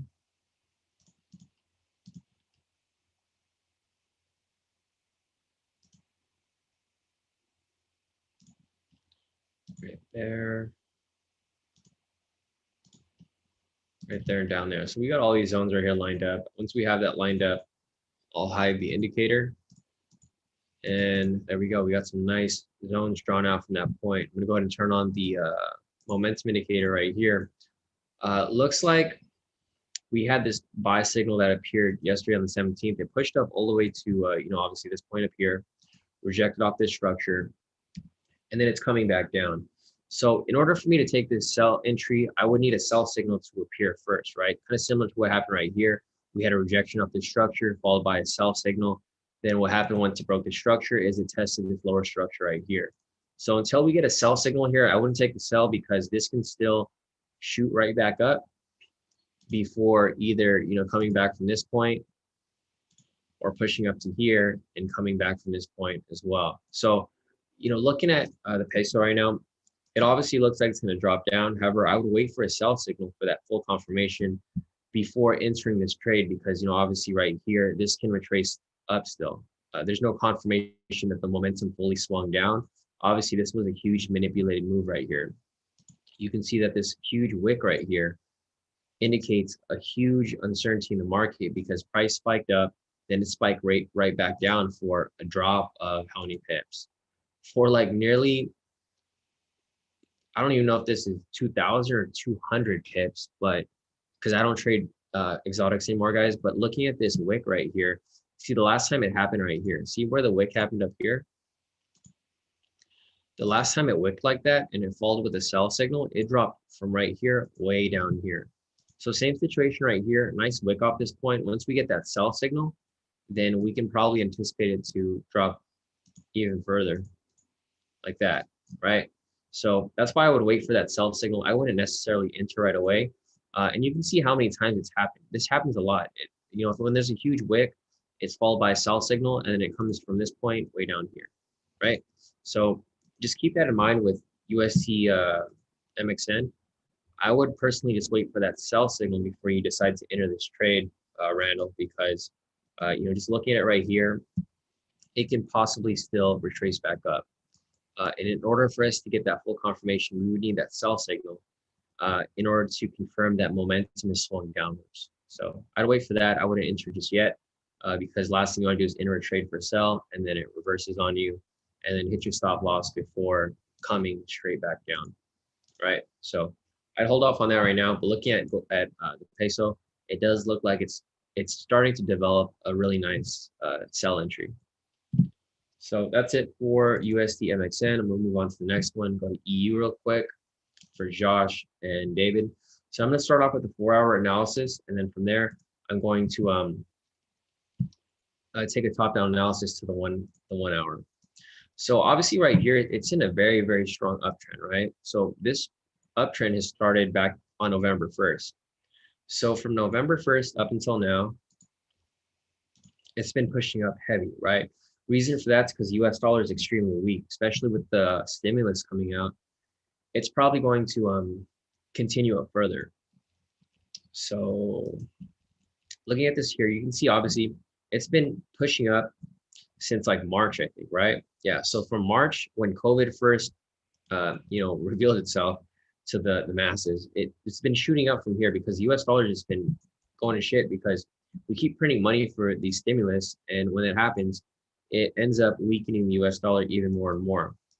So right here, we have this sell that appeared right here. Obviously, like I mentioned, generally when we get that sell signal and it rejects off a structure, it pushes to the next structure, right? Once it reaches the structure, it has one of two options. It can either come down to this point and continue further, or it can reject off it and correct back upwards. It looks like the latter is more likely to happen because right here we had price come down, rejected off the structure. It failed to close below the structure. So with this rejection right here, if we have a buy signal, it's probably going to push up to the structure. And then if it continues up further, it'll break through the structure and continue up to here. And this is probably what I see happening right here, especially with the news that I just looked at with the stimulus check coming out by next week. If this happens, this is going to push price even higher, because if you guys understand how these pairs are analyzed, if price is going up, that indicates that the euro is stronger than the US dollar, which is clearly obvious because we're printing stimulus. So the US dollar is going to be weaker and weaker as more money becomes printed. So looking at Euro USD right here, I personally would be waiting for a buy signal. Once we have a buy signal, then I would take this buy and then I would ride this up further, because all fundamentals point towards an upwards move for Euro USD. So that's my take on Euro USD right there. But it might change. So the thing is, if price ends up coming down further and closes below the structure. So say if it rejects off here, because technically it's just ranging within this zone right here, right? If price rejects off this point and closes below here, then it'll probably continue down further. However, I don't see this happening. It's very unlikely because of the stimulus that's going to be announced, by today or by tomorrow or like sometime this week. So, with that said, I think it's going to continue up further, and that's going to be my bias. Even though we do have a sell signal right here, my bias is still a bullish move because of all of the news events that directly affect this specific pair. So looking at EU right here, I personally think it's going to come up, but until we have that buy signal, we're going to have no confirmation for that, bullish move up. So I'm going to go down to the 1 hour, see what David was looking at here. Looking at this right here, this actually would have been a nice buy entry right here because you can see that price pulled below structure, it pulled right above it, and when that happens, it generally pushes up to test the next structure, just like it did right here. So if you take that buy entry from here, when price broke above the structure, you could have locked in a nice, 28 pips or so. So that's exactly what I would have taken here. Maybe that's what you took, David. I don't know. Did you take this trade? Because you're looking at the 1 hour. But if you're using the SR strategy that I use for all of the Forex signals, this is the entry that you would have taken. So this gives even more confirmation that it's going to be bullish. Usually, if it's there's a buy signal on the 1 hour, odds are it's probably going to follow up on the 4 hour as well. It's just getting that momentum push up right now. I think once it pushes up to maybe say this point over here, once it breaks this this little swing high right here, if it closes above it, we're probably going to get a buy signal. So if it closes right there, we'll probably get a buy signal, and then from that point, it's probably going to push up from here up to here, and then we could possibly even take a long position from here and ride this up for a nice 90 pips or so. So we'll see how that plays out, but yeah, I mean, we'll wait and see how that continues. David's asking, what price is it currently at? So price is currently at 1.22143, and I think if it closes above 1.22272, it'll probably continue up even further. But I do have a bullish bias on this, just because of the the news and everything that's going on. So for your USD, I think this is going to continue up even further. So that's what it looks like for EU right there. Looks like we can move on to the next one. Thanks for the reminder, guys. So another reminder, guys, if you guys haven't already, if you guys can do us a favor and just like this stream, that'll definitely help with the YouTube algorithm, especially if you guys are pulling some value out of these live sessions and you're able to profit with us and have your questions answered by me. That would definitely help us, with regard to growing the channel. Just a reminder, I don't charge for any of these live streams. I do this completely free. So least you guys can do is just at least like the stream if you guys haven't already, and then subscribe to the YouTube channel. That way I can continue to do this. Because the thing is, if we don't gain any traction on this channel, I'm just going to be providing these live streams to just the premium members. So if you guys want me to keep doing this for free and providing value to pretty much all you guys that have any trading questions, I'll continue to hold these as long as you guys continue to like the video, and you guys can help with that with growing the channel, because obviously this is a brand new channel and I'm here to provide any assistance to you guys with regard to trading or just any questions in general, guys. So yeah, if you guys haven't already, just do us a quick favor and just hit the like button just to support the channel. So that's it for EU right there. Move on to the next one. JB wants me to take a look at EG right now. So I'm going to pull up EG, and then we'll have that from that point over there. So we have EG right here. I have these zones drawn up from yesterday. Let me see if there's any upper zone that we can possibly draw to identify any other future rejection points. So we have one right there, actually. We're actually right at it. So looking at EG over here, I mean, obviously it's probably going to be bullish because the pound is very, very weak right now. So looking at EG over here, obviously we have a bullish momentum, right? Because the most recent signal was a buy signal right here. So price broke structure right here. And then obviously once it breaks structure, it pretty much just goes from structure to structure. So it went from here, went up to here. Next step for this point is we would want price to continue up further. So if price breaks above this structure right here, then we could possibly take a buy entry. However, I wouldn't enter this trade until it's been fully confirmed, because like I mentioned before, the banks and institutions aren't going to make it, that easy on us, with regard to, making profit off these huge movements due to the COVID news, because if they make it too easy, everyone's going to profit off this, right? They're probably going to push price. The thing is, this is the move that I'd be looking for. I wait for it to close above here because I want that full confirmation. The problem is if you enter right here for a buy position, what could possibly happen here is, a lot of people are going to have their stop losses right here in the same area. What's probably going to happen is if you enter this trade, it'll probably come up, it'll lure people in to have people enter some buys. As soon as you enter a buy there, they're going to spike price down. They're going to stop you out. As soon as they stop you out, they're going to push it right back up to full TP. Just looking at it from a psychological perspective, I'm sure you guys have witnessed this before, where you get lured into a trade because you think it's a nice buy, especially when all the news is pointing one direction. Everyone thinks that the GBP is going to be extremely weak, which it should.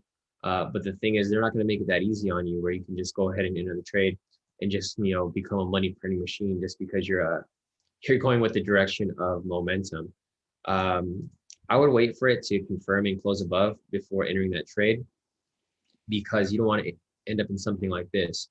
Or what you can do as well is you can probably wait for price to probably come down below here. And then if it closes below here and it closes right back above, then you can enter a buy position from there and enter from here as it moves up to the next structure, right? So you don't get caught in any of this pullback right here.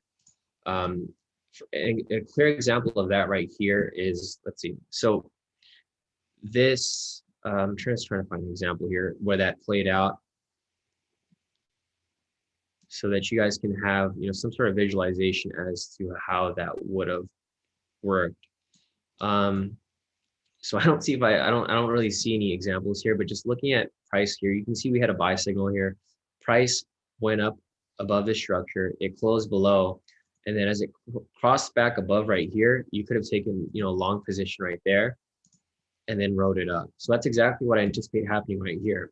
I probably see this coming down to this point, closing within the structure, and then as it closes right back above it, then you can ride it back up. I wouldn't enter right now because, like I mentioned, it's probably going to pull back a bit, and then it might, end up hitting your stop loss if you enter this trade a little too early. So this is one scenario. I wait for it to close below here, close right back above, and then take a long position from right there. That's where I would do scenario number one. Scenario number two is I wait for price to close above this structure, and then I take a long position from there. So, there's two different opportunities right there that you can take advantage of. However, I'd recommend that you wait for an actual entry to appear before entering this trade, because it's just too risky to just enter off a whim right now, because you have a gut feeling that you think it's going to continue up, which is probably going to continue up, but you're probably going to run into some noise before it goes in your direction. So that's it for EG right there. I'm going to go ahead and move on to the next one. So he wants me to take a look at GJ. So I'll take a look at that next. So what else we got over here?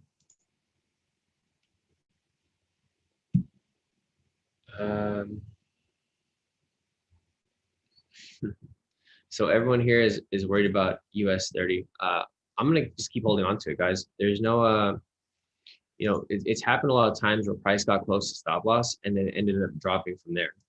So obviously, if you guys are too worried about US 30 right now, you guys probably need to work on your trade psychology, because the thing is, it's just like I mentioned, guys, it's going to be rocky. It's not going to be a straight, smooth move all the way through, because there's a lot of news going on. It's also a heavy holiday week.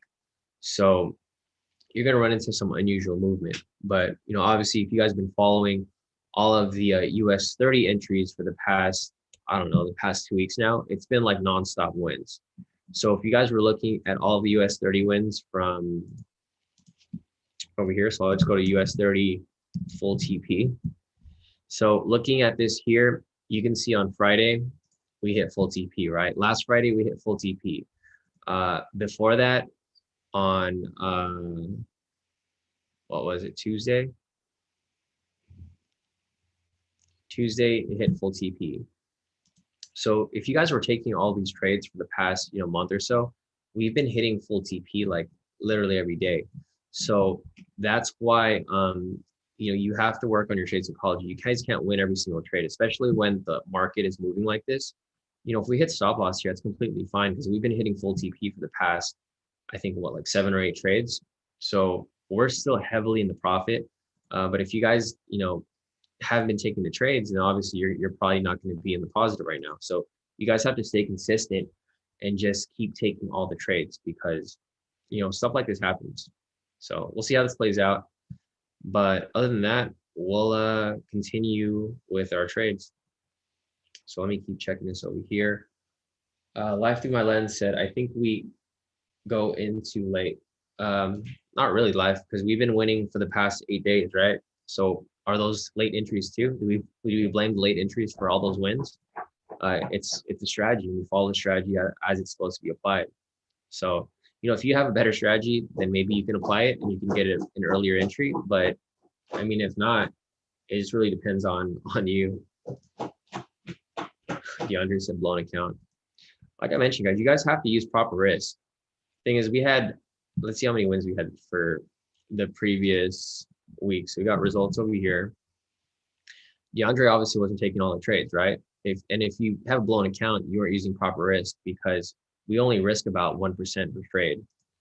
So looking at all of the indices results here, we've had 12 wins and 2 losses.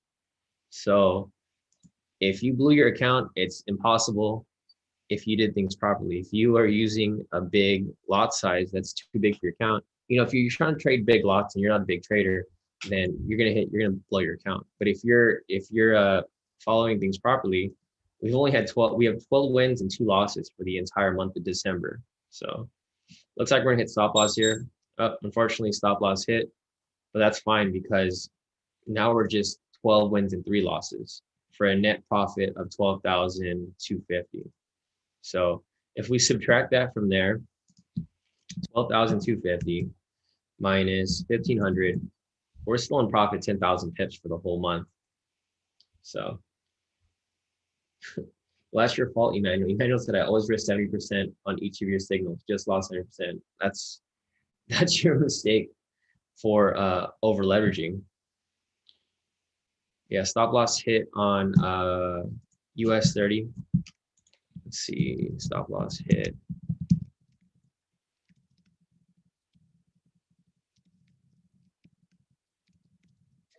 %70. Emmanuel, you can't even trade 70% on your account unless you have like 1,001 leverage. I don't know what broker you're using that lets you use 70%. Yeah, exactly. Everyone said it's your fault, Emmanuel, which is true because you shouldn't be risking that much on these trades, especially on a crazy week like this. Yeah, unfortunately, hit our stop loss. It's completely fine. We're gonna bounce back on the next one. Everyone here is going crazy because Emmanuel took like a 7% trade. Who tells you to take 7%, Emmanuel? that just doesn't make zero sense. And I'm not even familiar with any broker that'll let you take a 7% risk unless you're using some crazy broker. Everyone over here, it's funny. You guys are looking at the chat, everyone's like shocked because Emmanuel took 70% on each of the signals. So if you took 70% of each trade, Emmanuel, you should be looking at the results over here. So even if that was the case, looking at just the trades from December right here, right? So if you took every trade here for 70%, we'd have 12 wins times 70%. So you'd have a growth of 840%, right? We only had 3 losses, including today. So 3 minus 70%. Yeah, 3 times 70, you'd be 67. So if you do the math here, 840 minus 67. Oh, sorry, guys. Math was wrong on that. 70 times 3, 630. So even if you took 70%, sorry, guys. Let me just redo this whole thing again.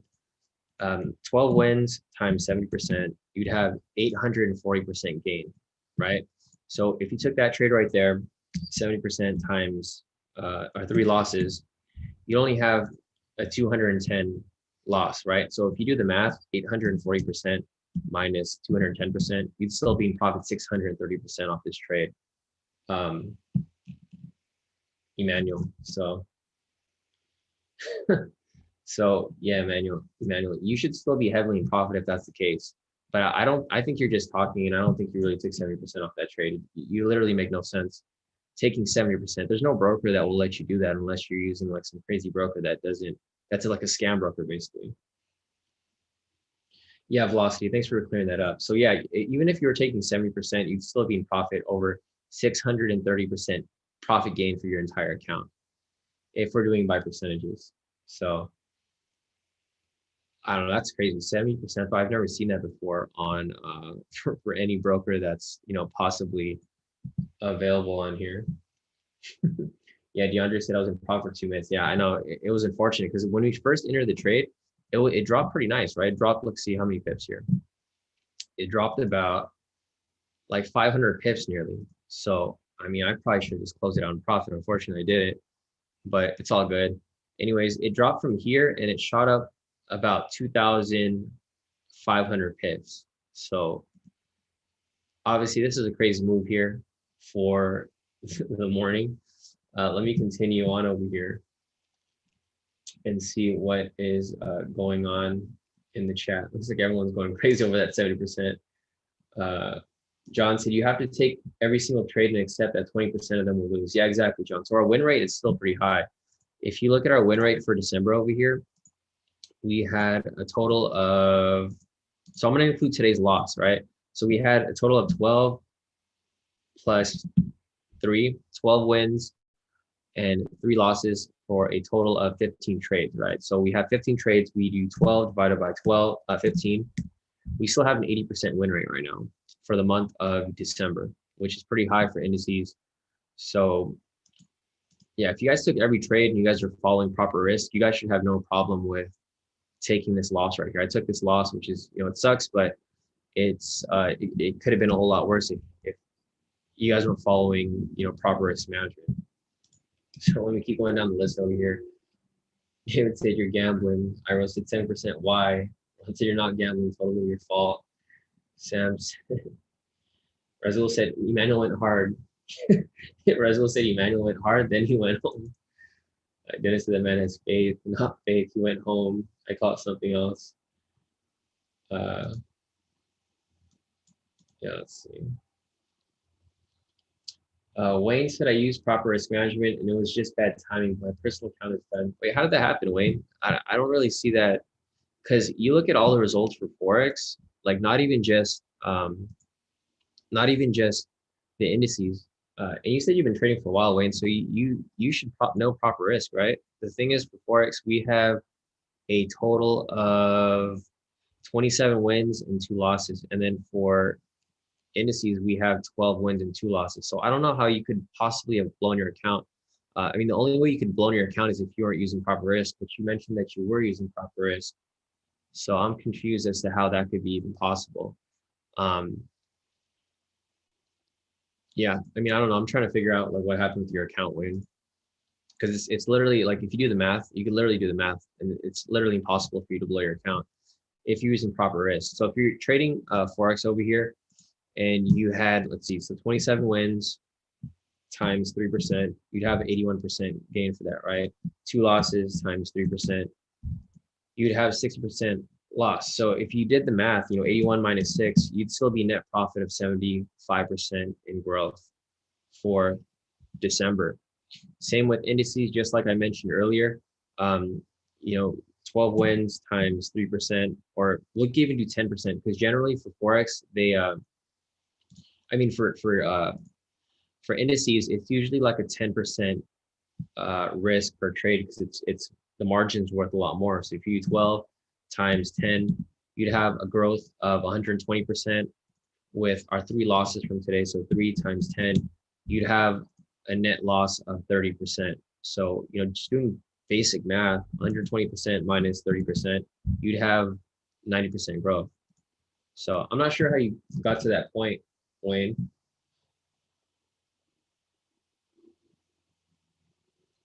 Wayne said you're not including our unofficial calls. So which unofficial call are you talking about, Wayne? Because the unofficial call we had was a win for FTMO. So if you, even if you added that right there, so go ahead and add that extra loss that you want to add to it, right? There was one that was an unofficial call. So you do one there, and then you multiply that by 10. I mean, still 40%. So if you do 120 minus 40%, you're still in profit 80%. So I'm not sure how you blew the account, because basic math indicates that it's impossible for you to have a blown account or to even be in the negative for the month of December. So I'm just trying to figure out. I'm not trying to like put you down. I'm not trying to like point anyone out, but I'm just trying to figure out, because a lot of people have complaints and people complain about blowing accounts or losing money. And if you do basic math, it's impossible. It's literally impossible for you to be in the negative. The only reason you'd be in the negative is if you took your own trades, or if you over leveraged, or if you didn't do things properly. So, I'm just trying to figure out, guys, because I'm trying to help you guys out so that you guys can be profitable. A lot of people are not profitable because they make mistakes and they don't learn from them, or they make mistakes and then they try to find something else to blame for, those losses. But I'm here to help you guys. So I'm not here to point anything out to make you guys feel bad or anything, but I'm here to help you guys understand, what you guys did wrong, so that we could, progress from there. Because most of the time, a lot of people, the biggest issue with a lot of people is they don't like to take responsibility for their losses. Like, if they take their own trades and they take some losses, then it's not going to be included in the result, obviously, because these trades here have been fully documented, as we've taken these trades. So if there's something wrong with your account, or if you guys aren't profitable for December, it's like literally impossible for you to be not profitable. Because if you go through every trade here, most of them hit full TP. So even if you were adjusting stop loss to TP1 or moving your running to full TP, it's like it just would never make any sense. So if we go here from, like, let's see, week 1, I'll just show you guys here, because we get a lot of people that claim that they're not profitable, but it doesn't make any sense. Looking here at our results for December. So December week 1, right? How many full TPs did we have for week 1? Literally 1, 2, 3, 4, 5, 6, 7, 8, 9, 10, 11, 12 full TPs, right? We go to week 2 over here. So it doesn't matter which exit strategy you're using, if you're adjusting your stop loss, or if you were running to full TP. Even week 2 right here, we have 1, 2, 3, 4, 5, 6. So that makes what, 18 full TPs. Again, for week 3, if you guys, it's basic math, guys. If you guys see all these full TPs here, let's see, 1, 2, 3, 4, 5, 6, 7, 8. So that's what? That's 18 plus 8. We had 26 full TPs, guys. So I'm trying to figure out where you guys went wrong, because it's impossible for you to have a negative account for December, guys. If you guys took every trade, if you guys took only some of the trades, then that's going to be on you as well, because you guys can't just take like one trade out of a week and you take one losing trade. Obviously, you're going to be in the negative. You have to be consistent with your trading. But I don't know, like the chat just kind of got quiet because I'm trying to figure out how is it possible for you guys to be negative for December? We had a few losses, very minimal losses. So I'm trying to see what's obviously what's going on here at all. Okay, so let me go back to the chat real quick and see what else is going on over here. Sam said, I would not take 70% even if Jesus was calling the trades. Exactly, guys. You guys have to use proper risk. It doesn't matter who's calling the trades. If you're calling it, I'm calling it, someone else is calling it. Use proper risk for every single trade, and it'll be literally impossible for you to take any losses at all. Let's see. Yeah, definitely. So Live said market manipulation, saw too many people over leveraging and decided to take everyone out. Exactly. That always happens, guys. That's why you guys can't fall for these little traps, because shit, now I'm like worried to check my account to see if I have anything that is still running. yeah, guys, I'm just reminder, guys, I'm not trying to like point anyone out. I just want to make sure that you guys understand what you're doing wrong. Because the problem with a lot of traders is, like I mentioned, they don't want to take responsibility for their losses. The thing is, if you lose a trade, it's completely fine. Just move on to the next one. But it's impossible for you to be in the negative for December. So if you guys are doing something wrong, I want to help you guys understand what was done wrong so that you guys can fix your issues and move forward from there. Let's see. Andre said, "Where is Wade?" Wade's probably, I think he's done trading for the year. He said he's chilling because Mark's just been crazy. David said, "You're better off at a roulette table, 100%. Dennis said, traders will let you use that leverage, but can't trade US 30 with them. Exactly, yeah. So it's not really available for a lot of these other ones. Merciful said, hey, Shawn. So obviously this will retest those lower highs before coming down, right? So that's probably what's going to happen, Merciful. Yeah, it's probably going to, well, not necessarily because the trade's done already, Merciful. There wouldn't be an entry anymore. We would be waiting until tomorrow, to take the next entry. So this might just shoot up from here.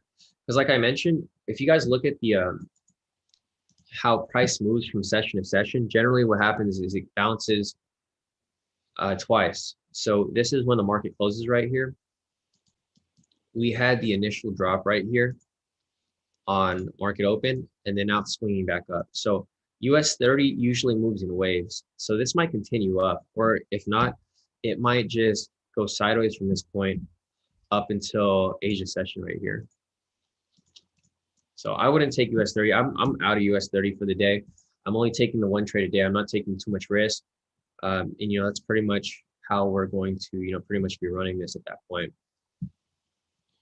So I'm probably going to just hold off on this because just how the market's moving, we're not really sure if it's going to drop back down or if it's going to shoot back up. We'll just have to wait and see how that plays out. But I don't recommend re-entering US 30 today because the market's crazy. Like just with US 30 and UK 100 this morning, you can see how much manipulation is going on in the market. It's dropping like, let's see, from this point when the market opened from London, it dropped like 8,000 pips, right?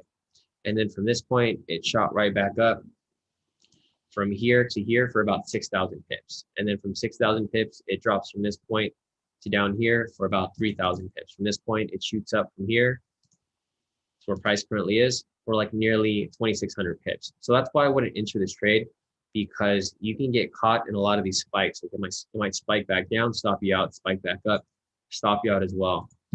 So I personally wouldn't enter any more US 30s for today, Merciful. Let me continue on here further. Vishnu said it's probably going to test that zone at 3,060. Yeah, it's probably what's going to happen here. It's probably going to keep pushing up, test the zone, and then come crashing right back down. But like I mentioned, I'm not going to take that risk because it's just way too risky. And I'm just going to wait for a better day to trade, guys. Like today, we took the risk with this trade. This could have went one of two ways. It could have hit TP, and then it could have swung back up, but that didn't happen. It ended up, reversing super hard. So, don't worry about it, guys. It's just one loss. We have 13 wins and 3 losses for the entire month of December. So we still have a couple weeks left. I think 1 or 2 weeks left where we can bounce back from that. But like I mentioned, I'd like to just, hold off on this currently.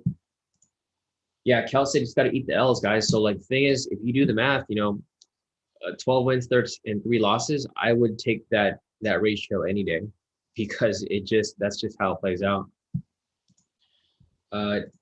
David said impossible, Wayne. I'd like to see the proof.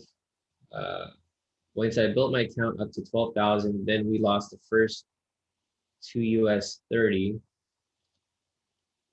Yeah, and then David said 2 losses should only be $300 if using proper risk, Wayne.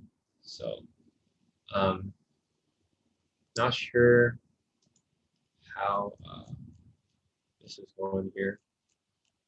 Yeah, I haven't seen Wayne respond. So what? Okay, let me see. Let me just continue down from this point.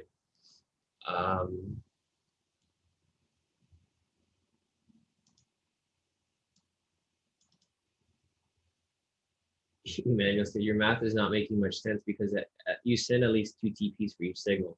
So Emmanuel, like I mentioned before, I take twin positions. So I take one position that I move stop loss, and I take another position where I let it run to full TP. So if I was to do the full math on that and we hit full TP 12 times, you would actually be crazy in profit. So it doesn't matter if you're hitting TP1.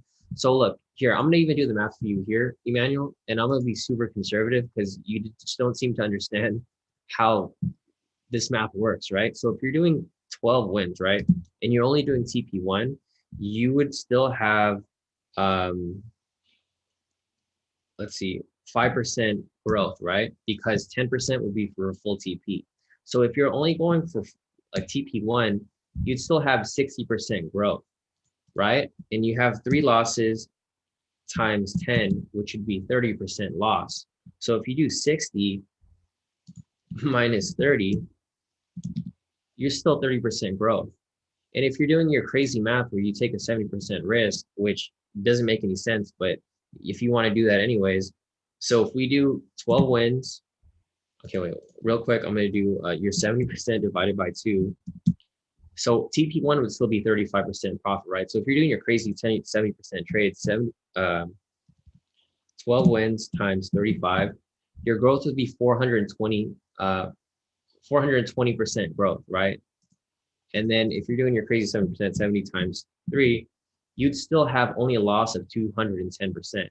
So it doesn't matter whatever math you're trying to do, Emmanuel. If you're going for TP1, you would still be in profit 210%. So it doesn't matter if you're doing your TP1 math or your full TP math, you should still be in positive. It doesn't make any sense how you're, I mean, honestly, guys, I don't know how else to go. There's always going to be people complaining about something. And even if I break down the complete math for you guys still don't get it. Well, I mean, some people don't get it.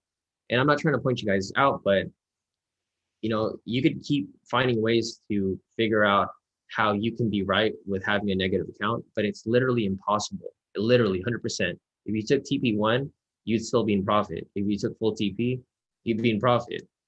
So, I mean, honestly, I don't know what to tell you guys.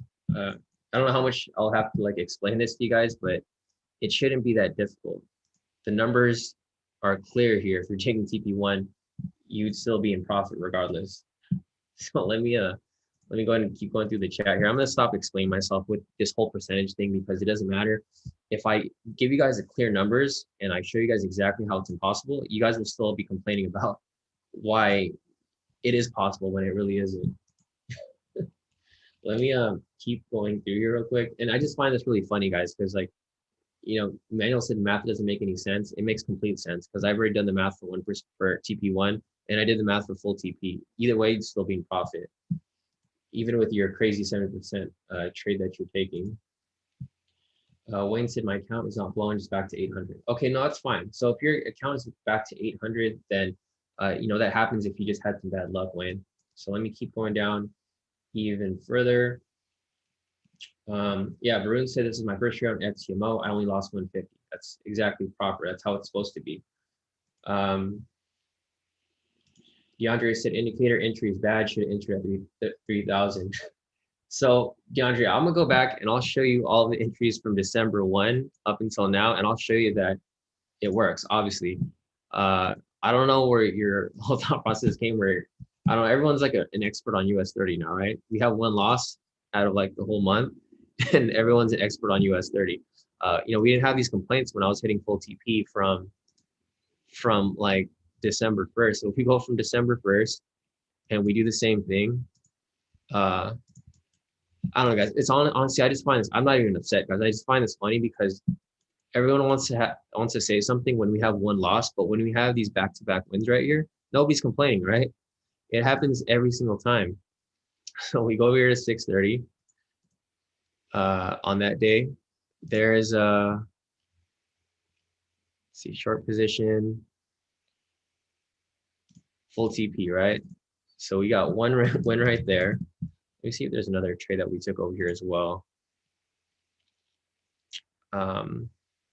Yeah, so again, right here. So we got the first signal right here, full TP, right? So we got one full TP right here. We got one full TP right here. So that's 2 full TPs. We got, let's see, 6:30 over here. There's the entry right there, 1,500 pips. We got 3 full TPs right there, back to back to back. 3 full back wins, right? We have no complaints here. Nobody's complaining about the strategy. Everyone's happy because we have full TPs here. What happens over here? Another one for a signal right there. We hit another full TP right there, right? That's 5 back-to-back wins. Where's the complaints here, guys? You know, everyone's an expert on US 30 all of a sudden because we have 1 loss. But if I'm showing you all these back-to-back wins right here, where are the complaints during these days, you know? If you guys want to complain when we lose 1 trade, I want to hear the complaints when we win 6 back-to-back wins, 7 back-to-back wins over here, right? And this is just funny to me, guys. I'm not even, like, the way that I'm, like, trying to explain to you guys is that it's a numbers game. If you take every single trade, it's like 1, 2, 3, 4, 5. You know, let's toss in another one here.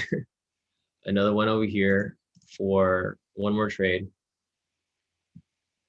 And here is 630 right here, right? So just looking at these trades here, 1, 2, 3, 4, 5, 6, 7. And if I keep going down here further, I'll probably have more wins because we have, you know, 12 wins and 3 losses.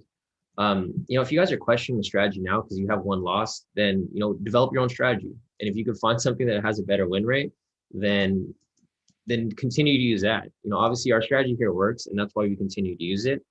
But if you guys want to complain about 1 loss, then, you know, maybe trading is just not, like, maybe you should trade something else that isn't as volatile because maybe that'll be better. But, you know, just going off the results here, there's no reason for us to change anything up. So just we'll keep moving through with that. I just don't I don't really see any of this really going on here, guys. Like, we're literally just going in circles. I could explain to you how profitable the strategy is, but there's always going to be people complaining about, oh, like, I took the only loss. You know, unfortunately, you took the only loss. That it happens sometimes. But okay, I'm done with explaining this. I'm gonna keep going down the chat over here and see if there's anything else that anyone else wanted me to look at. Kimberly said, Shawn, I forgot to put stop loss. You should definitely close at this point because it's going up like super heavy, Kimberly. It could reject off this point, but the thing with this is that it doesn't necessarily have to reject off this point. Like, it can probably continue up even further and then break through here and just keep pushing up. Because with the news today, it's, you know, obviously the price is just going to move pretty crazy. Unless your stop loss is super wide, you're probably going to get stuck in some crazy movements here. So let's keep going on even further. Cameron said, haters gonna hate. They the ones not making money. Let's see what else we got here. Yeah, sorry, Ira. I will take a look at GJ right now. Ira said, please, can you help me check GJ and forget these haters? Let me keep checking this again right here as well. So Wayne said on 12.8, 12.9, we lost, then built it back up 1,000 for another loss, just bad luck. Yeah, I mean, that happens, Wayne. It's not a big deal. You know, sometimes people have some losses. You know, it just happens sometimes. If you're not taking every single trade, then yeah, you might have some bad luck and it just happens. But eventually you should be able to bounce back from that. So you should be all right. You know, just hang in there. Hopefully your account builds right back up. John said, here's another video on trade psychology. Akeem said, Shawn, you don't have to explain yourself. They all know what they did wrong. Yeah, exactly. I'm just trying to help you guys out, guys. I'm not trying to point anyone out. I'm just trying to help you guys understand, to learn from your mistakes. Because if you don't understand, you're never going to learn from it. You're just going to keep making the same mistakes over and over again. So Braden said, say I make 10K on a 100K FTMO account. They take 30% on the monthly gains.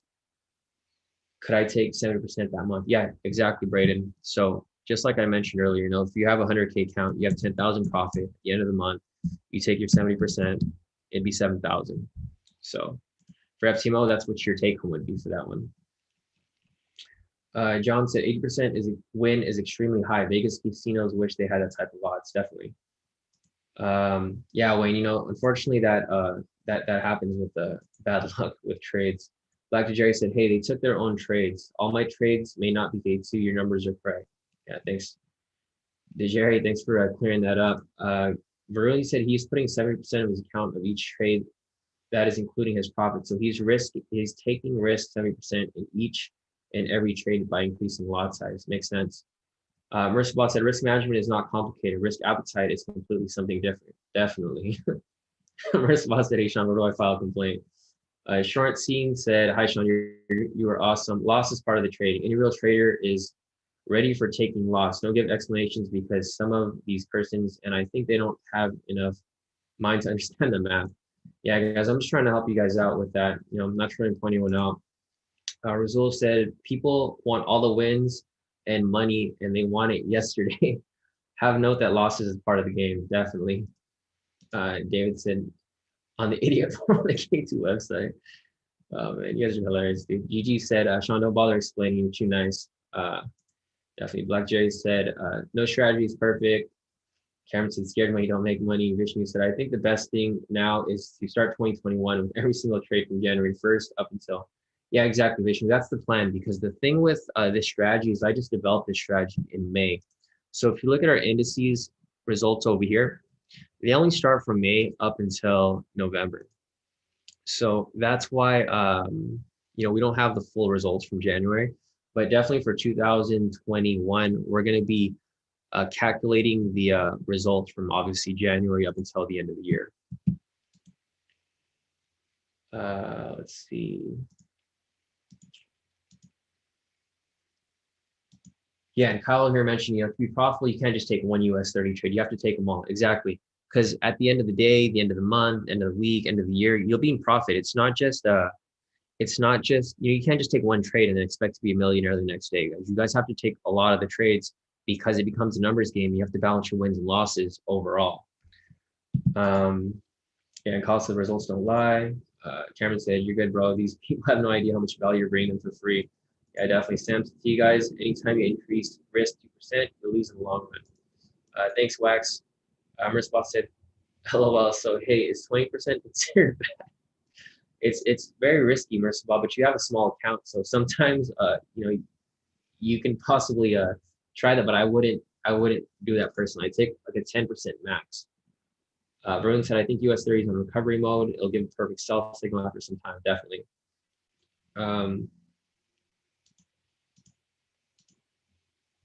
All right, let me see. Joe said, "I think some people might get out TP1, then maybe their pair reverses to stop loss, so they get 1/3 of total possible profit. Whereas when it hits stop loss, they lose it all. Maybe that's their issue." So yeah, Joe, I was just explaining earlier. For the wins here, even if you just took TP1, you'd still be in profit at the end until today, because we have 12 wins. So if you have 12 wins and you only take like half profit, you'd still be, or I'm sorry, 12 wins and 2 losses. If you only took TP1, you still would be in profit regardless. The thing is, if you're using the exit strategy, you have to use the exit strategy or don't use it. You can't go from using it to not using it, because then your profits are going to be imbalanced. If you use the exit strategy for every trade, then you'll be perfectly fine. If you're just going straight up to full TP, full stop loss, that'll be fine too. Because either way, they're going to balance out at the end of the month. All right, let me keep going down the question. So sorry, Irohi. So Irohi wants to take a look at GJ real quick. Let me just scan it. Go to GJ. I'm going to go ahead and analyze this from scratch. So looking at K2 SR right here, I'm going to go back up from this point, delete this, and then draw my zones right here. So after drawing these zones, but yeah, guys, sorry I went off on that tangent with you guys. I was trying to help people out and understand, the issues with their trading, because a lot of times it can be fixed. But I mean, for some people, they don't want to learn to fix it. They just want to keep like thinking it's going to get better the next time, and then try to, find something else to blame.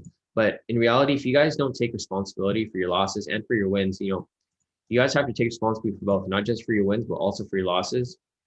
If you don't start doing that, you're just going to keep falling in that same cycle where you'll have a few wins, you have one loss, then you're just looking for someone to blame, right? You want to blame Shawn, you want to blame K2, but in reality, it was just it was probably a mistake that was done on your part. So just keep that in mind, guys, and work on your trade psychology if that's what needs to be worked on. But looking at GJ over here, I've drawn my zones. Looks like we have a sell bias because the most recent signal was a sell signal right here. But in order for me to take this trade right here, I would wait for it to close below the structure. So if this closes right here above this zone, and then it comes right back down and closes right here, then I would take a sell entry from this point and then write it down to this structure right here for about 70 pips. So that's basically what I see happening from this point. If it closes below here, then I anticipate it to drop even further from there up to the zone right here, right? So this is probably what I see happening right here. We do see like this nice retracement right here because price came down from this point. It retraced up right here. It's probably going to test like some point of structure right here, and then it's probably going to come back down, close below here, and then we can take a short position to that point for about 70 pips. And then if it closes below that point again, which is probably going to happen, if it closes from here, test the structure, and then closes below this point, then it would provide for another sell entry down there like that. So this is kind of what I see happening here. I don't see it shooting up that high because of the the UK news with COVID and stuff. They're going back to lockdown, complete shutdown. Until that shutdown gets lifted, then we're probably not going to see this push up any further. It's just going to push up slightly, but eventually I see it dropping even further because of the lockdown. Because obviously if they're in lockdown, the currency is not going to do well because businesses aren't open. And there's not money to be made. So obviously for GJ right here, I probably see it coming up, testing the structure at some point, and then possibly dropping from there. So that's what I see happening for GJ. Yeah, no problem. Irohi. So yeah, for GJ right here, I would personally just look for that sell. I would wait for it to close above here and then close below here. Kind of what happened right here. So let me see if I could find an example of how that happened. Okay, so right here, same situation where price swung up, right? So price came up from this point, rejected off here, and then as soon as it closed below the structure, you could have taken a sell. Or here's, for example, this is a better example. So price came up from here. We had a sell signal right here, right? We have the sell signal, and then it closes below the structure like it did right here. So once that happens right there, you can take a short position, and then pretty much, it went down to this structure right here to test for full TP before swinging back up. So that's probably what's going to happen here. If it rejects off this point, it'll probably test this structure. Then it could either reject off it or continue down even further. So just keep that in mind.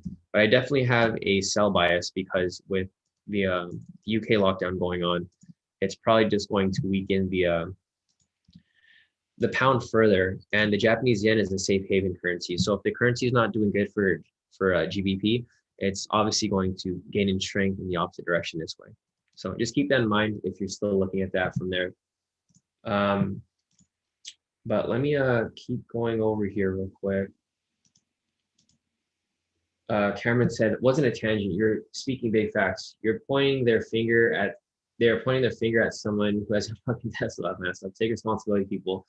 It'll make you a better trader. Yeah, definitely, guys. So, that's just what I'm trying to get to you guys because, the thing is, I've been trading for a long time. I've been trading for like about 10 years now or over 10 years. And I've gone through these same mistakes. The problem with me during my probably first 3 years of trading is I didn't want to take responsibility. I was copying signals as well, and I would lose trades. And I'm like, man, this signal provider sucks, right? But in reality, it was my fault because I wasn't taking proper risk. I was taking like 10% risk per trade, 20% risk per trade. But when I started using proper risk management and only risking about 3%, then my account started to grow like heavy and heavy over time. So it's something that you guys have to, just come to your senses and really be real with yourself and understand, what you're doing wrong. Because if you guys don't be real with yourself and don't understand, what's the issue with your trading, you're just never going to grow. And it's just going to be the same circle going back and back again. Yeah, so I'll take a look right now at gold for Cameron. So this is for JD and for Cameron. I'll look at gold right now. Let me see if there's anything else here to look at before I continue moving on. I just don't want to skip any questions as we continue on. Yeah, Cameron. So the stop loss strategy is in the YouTube. So it's completely free in the YouTube. It's also in the course as well. So if you look at the course here, you just scroll down to the bottom, and then it has the K² exit strategies right here. The one that we always recommend is the simple exit strategy, which is right here. It's only about a 1-minute video, guys. So you guys can literally just pull it up, watch it really quick, and understand how do we exit our trades For example, it's also on our YouTube as well. So if you go on the YouTube channel, the K2 Trades page, you just scroll down right here. It's like one of the first videos here. It's K2 Simple Exit Strategy. And from this point, you can watch it there as well. So that's how we apply the exit strategy. It's not very difficult. It's very easy to follow, but you don't have to follow it. It's just advised, but you can also just let trades run to full TP, and you could be perfectly fine doing that as well, because we generally hit full TP almost, majority of the time. So let me go back through here real quick and then see if there's anything else where I missed. Jason said, bros, I've been so profitable with these trades. I close 80% at TP1 and move stop loss right under TP1, let it ride until TP2 or stop loss and profit. Thanks for all you do. Yeah, definitely, Jason. And that's what I'm mentioning. So like with a lot of people here, if you follow directions and you do things properly, you should be profitable. It's impossible for you to be in the negative, especially for this month, because this month has just been crazy profitable for all of us this year. So, just keep going, guys, and then continue on with this. Let's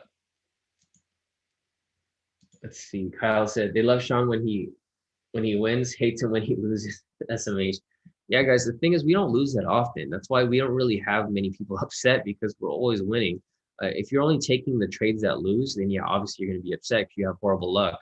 But if you take every single trade, you should be fine, because the wins outweigh the losses every time. Okay, so let me continue down further. Response, I feel like more people are tripping about the loss than tripping about what they aren't getting wrong and could be doing right and learning. Exactly. So just make sure you guys learn from it. I'm done with that rant. I'm going to go over to gold now. So I'll look at gold real quick for JD and for Cameron over here. Pull up gold real quick. So gold has been moving crazy this whole day, guys. Let me go ahead and reanalyze this from scratch. So I'm going to go and redraw my zones, delete everything off the chart. Here is a naked chart. I'm going to zoom out, turn on my K2 SRs over here, and then I'm going to draw this from this point right here. There we go. So we got this right there. We got that zone right there. And then we got this zone over here. This zone right there. And then we got a couple zones right here. Lower zone right there. And lastly, we have one other zone right over here. All right, cool. So we got all those zones right there. From this point, I'm going to analyze this. All right, let me go ahead and take a look right here and go from this point. All right, so I'm gonna go ahead and hide this indicator, and we have all the zones drawn on the chart right now, right, guys? So from this point, I'm gonna pull up the momentum indicator, and it looks like price pushed up from this point, rejected off this point, pulled back, swung up here, and then rejected from this point straight down here. However, we still have a bullish momentum because the most recent signal was a buy signal. So what I probably see happening here is I probably see price rejecting off this point and then closing above here. So if price closes above here with the bullish candle, then it would provide for a long position right here, which I would ride to this next structure over here for about maybe about 900 pips, or no, 90 pips, sorry. About 90 pips right there. I would probably take this trade over here, let this push up to this structure over here. And then at this point, it will probably either reject off it or break right through and continue further. Personally, I think it's going to continue up further because we do have the stimulus coming out soon. Just looking at the news from today, if this stimulus gets announced very soon, this gold is probably going to shoot up further. It's probably just going to keep pushing up from this point and then pushing up from that point as well. And then I think once it reaches, above here, then it'll just continue pushing even higher and higher. Because the high is pretty far off. The high is like way up here. So we got a long way for it to, possibly push up to that high again. So I definitely think this is going to continue up because obviously when money's printed with the Fed, then the US dollars is going to get weaker and weaker. Especially with COVID, things are still closed. I know we do have the vaccine, but I don't think it's going to be strong enough to really, turn the tide for gold over here. So looking at this, they're going to print out, how much are they printing out again? 900 billion. So they're going to print $900 billion. That's a lot of money, guys. So 900 billion is obviously going to push the US dollar weaker and weaker. So it's probably going to push up at least to this point. And then at this point, it can either skyrocket even further if we end up having to need more stimulus, or it's going to reject back and just correct back down here if the US dollar recovers from that point. But I personally don't see it recovering anytime soon. So looking at gold right here, I would have a bullish bias, and I would probably, probably watch out for that. So let me go ahead and take a look over here. And yeah, I think that's it for gold on that one. So I would just wait, guys, because the thing with this is it can continue to drop further. Like I mentioned, there's a lot of manipulation going on in the market because of all the news. The thing is, a lot of people are betting on this to go up, right? Everyone wants this to go up. The problem with that is the banks aren't going to make that easy for you to just, buy and make a ton of money.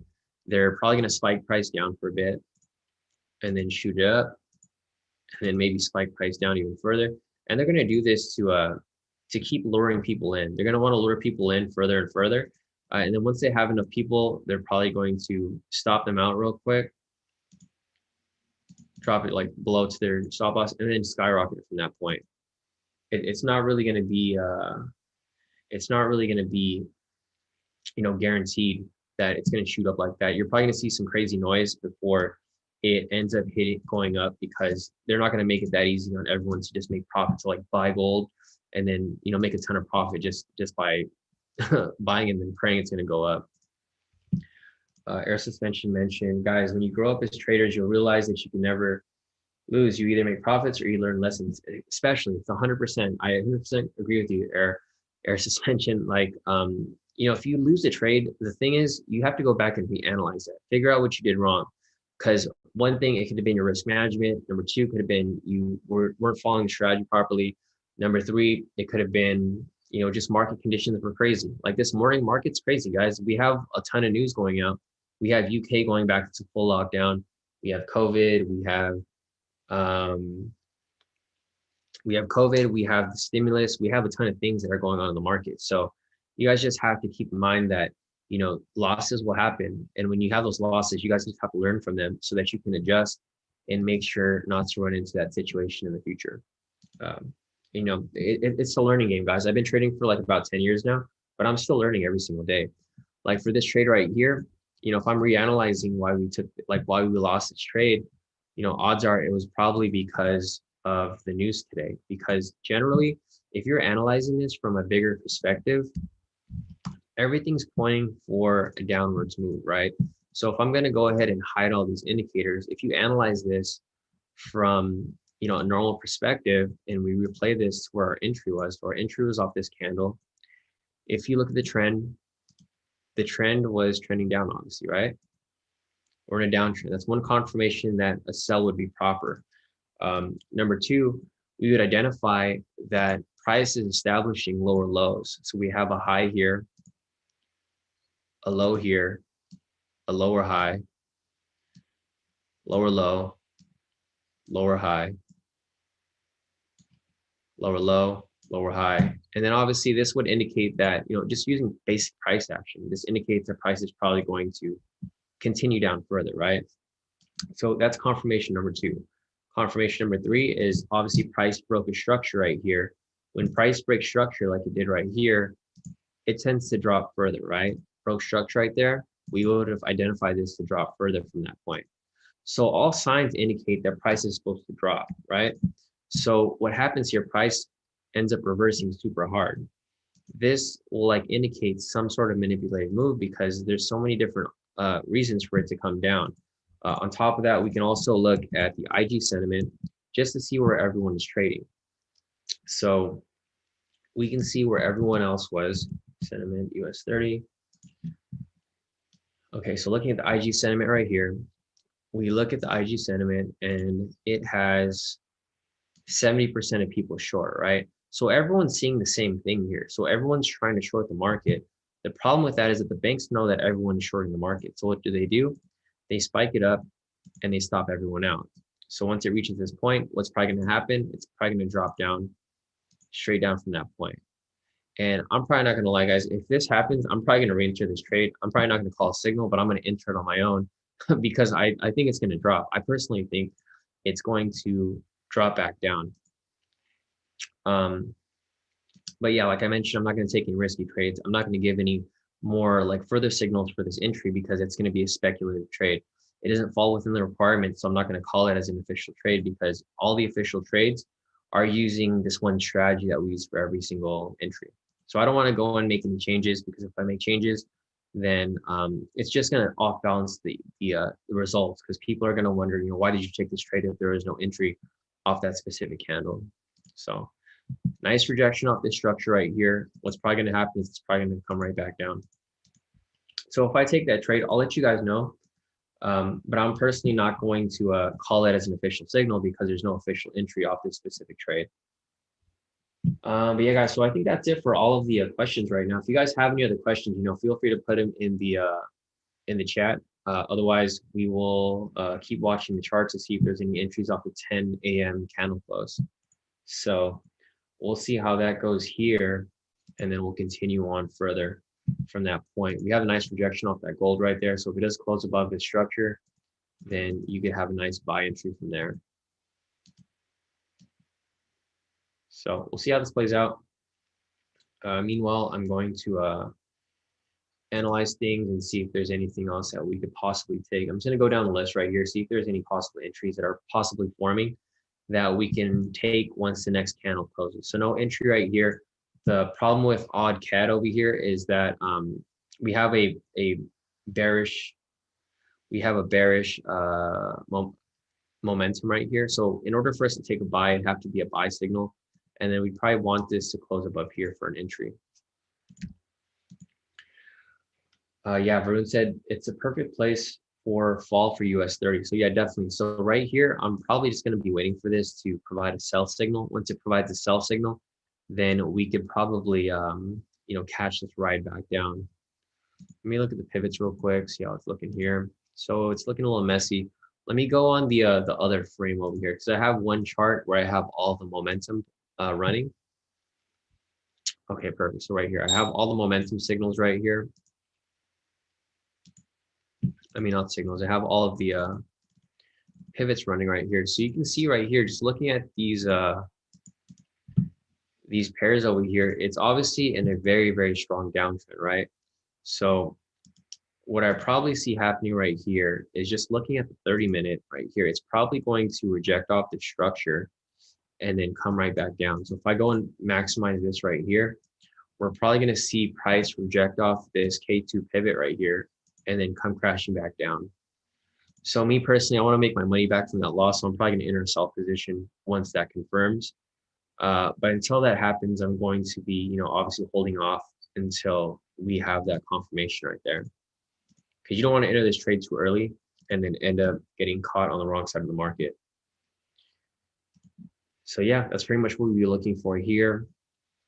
You know, obviously it's a clear downtrend, just looking at all the time frames right here, the 10-minute, 30-minute, 1 hour, and 2 hour. But we'll see how that plays out. So let me see which one.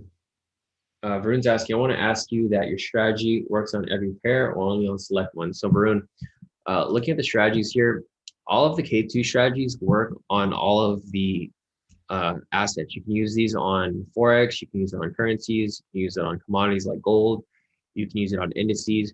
However, this specific strategy right here, if it says US 30, then it's only meant for US 30. If there's no you know, specifics for any of these other ones, then you can use them on any asset that you want to trade. So if you want to trade Forex or you want to trade you know, anything else, it doesn't have to be Forex. You can trade gold, you can trade oil, you can trade indices, you can trade, I heard you can trade water soon. Water is going to be a new feature that's going to be available. You can pretty much use that on there as well.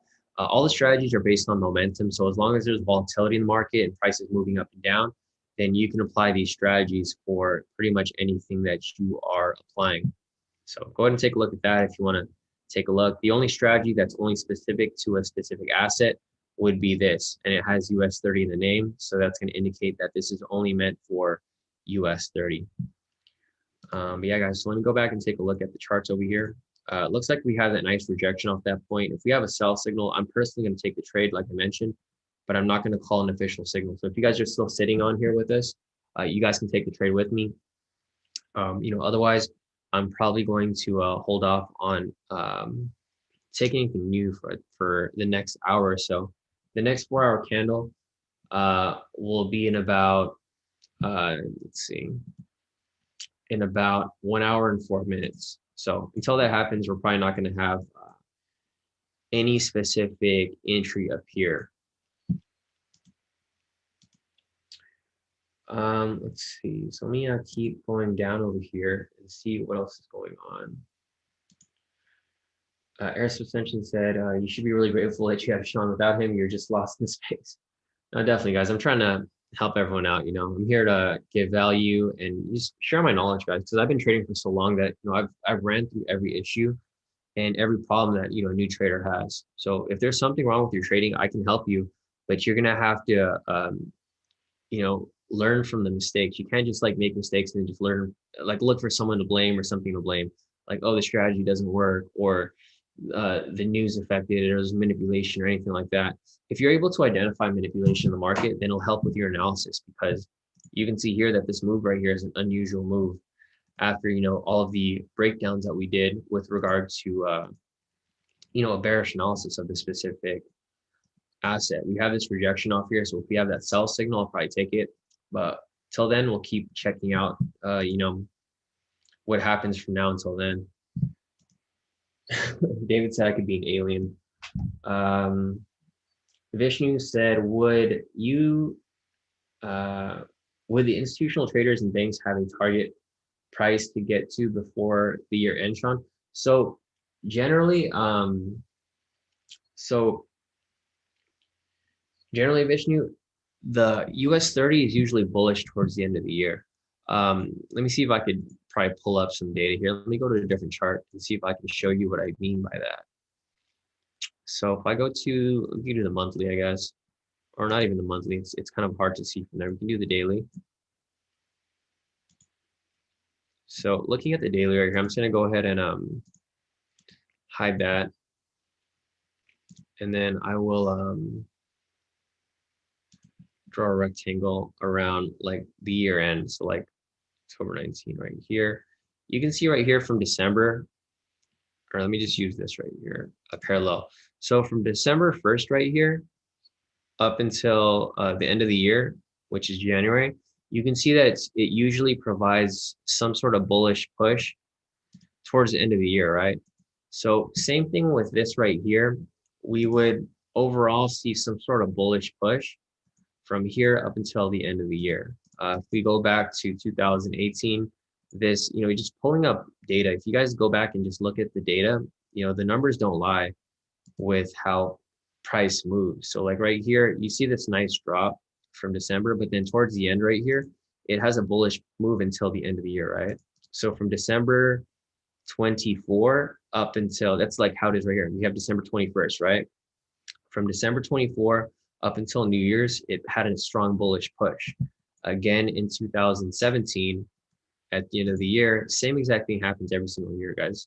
So if you just look at the data, you guys can see that at the end of the year, there's always a bullish push. So that's why we're waiting for that bottom to be established so that we can go for that bullish push as well. The only difference with this year and all these previous years is that there's COVID. Obviously COVID is going to be a huge deciding factor with regard to how the market moves. So let me go back over here. So looking at this here, obviously this is a different trading year. Even though you look back and there's a bullish move for the past 3 or 4 years or so, yeah. So 17, 18, 19, 20. The past 4 years, we have that bullish push towards the end of the year. Generally, it's like a psychological thing, I feel, where they just want the bullish push so that we can close the year with good morale, right? If the stock market closes bullish at the end of the year, then everyone's going to be happy. They're like, oh yeah, the market's great. It's at an all-time high. And that's probably what's going to happen here. So like same situation from, well, I wouldn't count this right here, guys, because this drop right here was because of COVID, like the COVID news. And then this correction right here is just, it's just some noise in the market. But yeah, pretty much just going through here, I definitely think that it will, overall, it'll have a bullish move. Let me see what else we have here. Varun said there's more resistance on the upper side. So US 30 doesn't have much room to go positive. Yeah, so Varun, so I mean, there's a lot of resistance here, but if you understand how US 30 works, it doesn't really respect these structures that much. If there's momentum pushing price, it'll break right through it. Because you can see here, if you ever look at US 30 during the New York session, it usually doesn't respect the zones at all. So like right here, you can see at 6:30, the previous day on the 18th, up until market close, you can see once the market opens and there's very strong structure, like there's structure here, but there's strong momentum. We had a sell signal right here. It breaks right through it and then pushes on to the next structure. Same situation with how it's moving over here. Same thing happens. So I wouldn't necessarily be worried to take a buy because of this resistance here. Because if there's power behind that push, say if there's new COVID news or the stimulus gets announced, which would probably happen sometime soon. Let me check this right here. Looking at CNBC, I don't think we have any updates just yet. Market fall from the COVID strain. See, it's like ironic here because everything's saying that US 30 is going to drop, but what happened? When it ended up doing the opposite and shooting right up. So it just doesn't make sense why this pushed up like that, because obviously the market falls after the COVID strain in the UK, goes to lockdown, and then also for the stimulus deal. So everything here indicates a drop for US 30. However, look at this huge spike up from down here. They said it was going to drop right here on market open, and it still spiked up like 3,000 pips. So that's why I count this as a manipulated move. But like I mentioned, guys, there's nothing that we can really do about it because we can't control manipulation. You just eat that loss and then you move on to the next one. So that's it for US 30. Let me see if there's anything else over here. David said, I'll be back on my main account, leaving work and doing indoor skydiving today. That's crazy. Have you done it before, David? That's I've seen it before. It looks pretty cool, but I don't know. It's still kind of freaky. Like I personally would never do real skydiving. I just care about my life way too much for me to take crazy risks like that. Trading US 30 is a crazy risk too. It's like should be a high action sport, just like skydiving. But yeah, guys, I think that's it for the questions. I don't know if there's anything else that you guys want me to look at. If you guys have anything else that you guys want me to analyze, feel free to put it in the chat. Otherwise, I'm just going to be looking through these pairs right here to see if there's anything that we should possibly take where the candle closes in the next, I guess, 56 minutes. Varun said this is their new strategy. Whenever there's a mini crash in the market, they flow some positive news for it. Yeah, no, exactly, Varun. So that's usually what happens. Or what happens is it's manipulated. So like what happens is there'll be bad news and then they'll spike price up, obviously to stop people out. Once they make their money, they'll just dump it right back down. I mean, it's like it's textbook like manipulation in the market. Obviously you don't want to trade where everyone's trading. There's like 70% people short. So that's why they're pushing price up right here. They're trying to shift sentiment. So as soon as the sentiment gets smaller, it goes down to like 60%. They'll keep pushing up further. And then people are going to start moving their sells into buys. So as this starts to decrease and reaches like 60% and people start to follow the bullish move here, they're going to dump it right again. Right?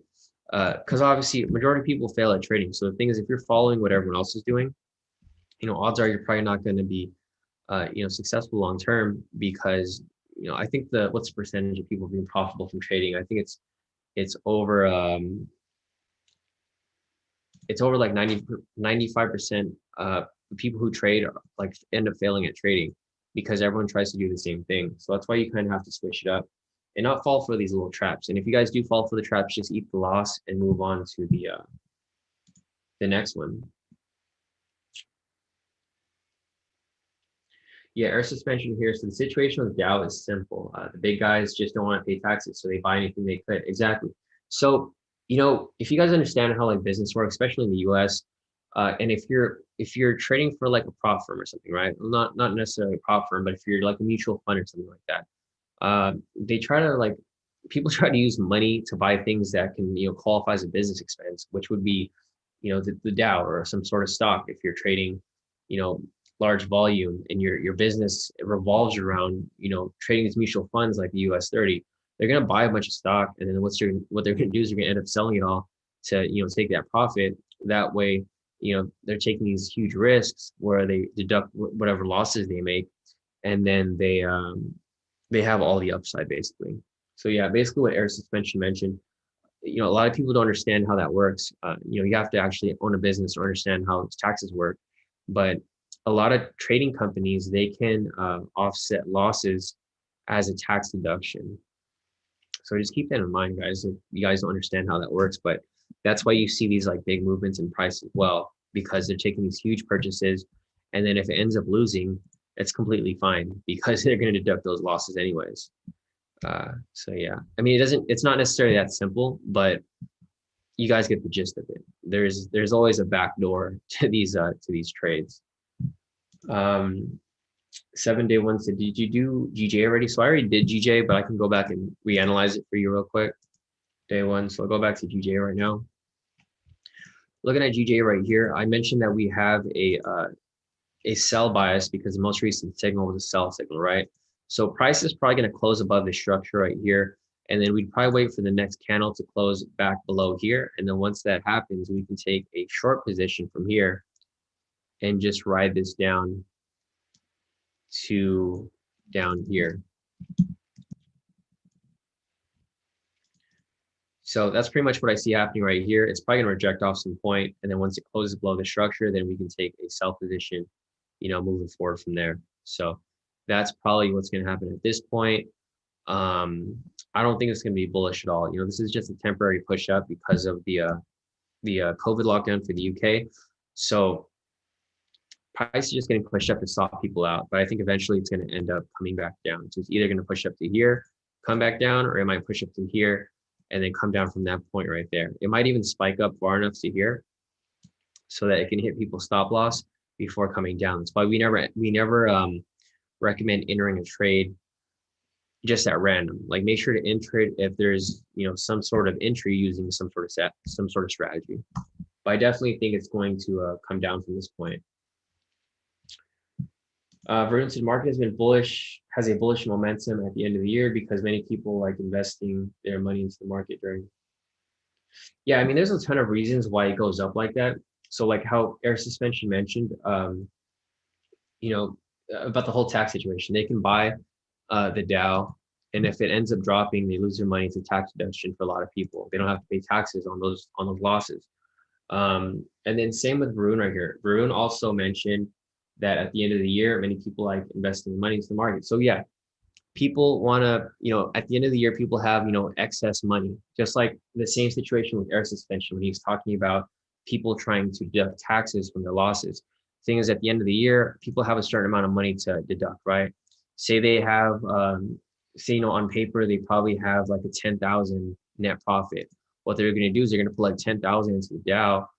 And then if it ends up going up further, they make a profit, right? If it ends up coming down, they just deduct the loss. And at that point, it's a win-win for them because they can win money or they write off the taxes. It's just, it's one or the other. And then same situation with how I mentioned with that bullish move.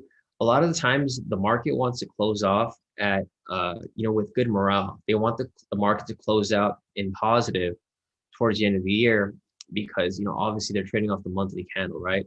Off the monthly candle right here, it's currently in positive. Let's see, I was going to move my mouse over, but it's going to change. But if you look right here where price currently is, it's at 1.21% positive, right? So they want to close that in the positive so that there can be morale at the end of the year. They'll be like, oh yeah, we closed in the positive. It's been a great year for US 30.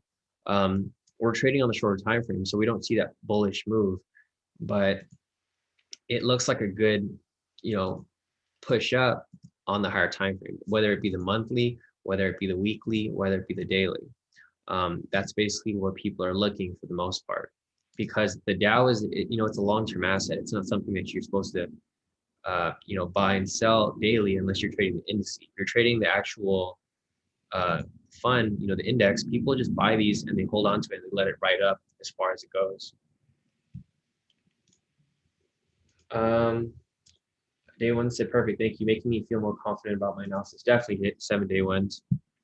Glad I could help you with GJ. I think it's definitely going to come down. So if you're, if you analyze it for a sell, I would just be patient, wait for it to come down. But then once it does come down, you can enter that sell and pretty much write it down to this lower structure right here. And then if it breaks below there, it's probably going to drop down even further, like super far down. Oh, here goes David. David's back. He's back on his normal username. I can see that he left work. Nebros is asking, hey Shawn, I want to ask, how many trades do I need for 100K XMO challenge? I just bought it and I want to do this. So Nebros, if you're taking a 15 lot like I'm trading, I'm usually making about 2,250 per trade, right? Your profit goal for 100K is going to be 10,000. So if you divide, 10,000 divided by 2,250, you need about 4.4 wins. So 4.5 wins for you to pass your challenge. So you could either have 4.5 losses in order for you to lose it, or 4.5 wins in order for you to win it. So you only need about 4 wins, which shouldn't be too bad. There's about 20 to 30 trading days in a month, especially right now, they're giving an extra 10 days. So you only need to trade 4 days and have them win in order for you to basically pass your challenge. And then after that, your verification, you're going to need to have 5,000 profit, right? So 5,000 divided by 2,250, you only need to have 2.2 wins. So you need to have like 2 full wins, and then you could probably close out your third trade in profit once you have a small profit in order to pass your 5,000. So it's not that difficult. You only need like a few wins in order for you to pass it. Let me go ahead and take a look over here again. So Merciful wants me to take a look at EU again. So let me pull up EU one last time, and then we can go ahead and analyze it further. With regard to the other Forex pairs, because we do have the candle closing in about 40 minutes here. So looking at EU right here, Merciful, what I anticipate happening is, let me see if the zones here are one big zone or one small zone. Nice. John said, I just passed my trade objectives after 4 days. So it's very possible for you guys to pass FTMO within a couple of days, as long as you take, proper trades. If you're taking the UK 100 and the US 30 trades and you're hitting them back to back, you can easily pass with, X amount of wins.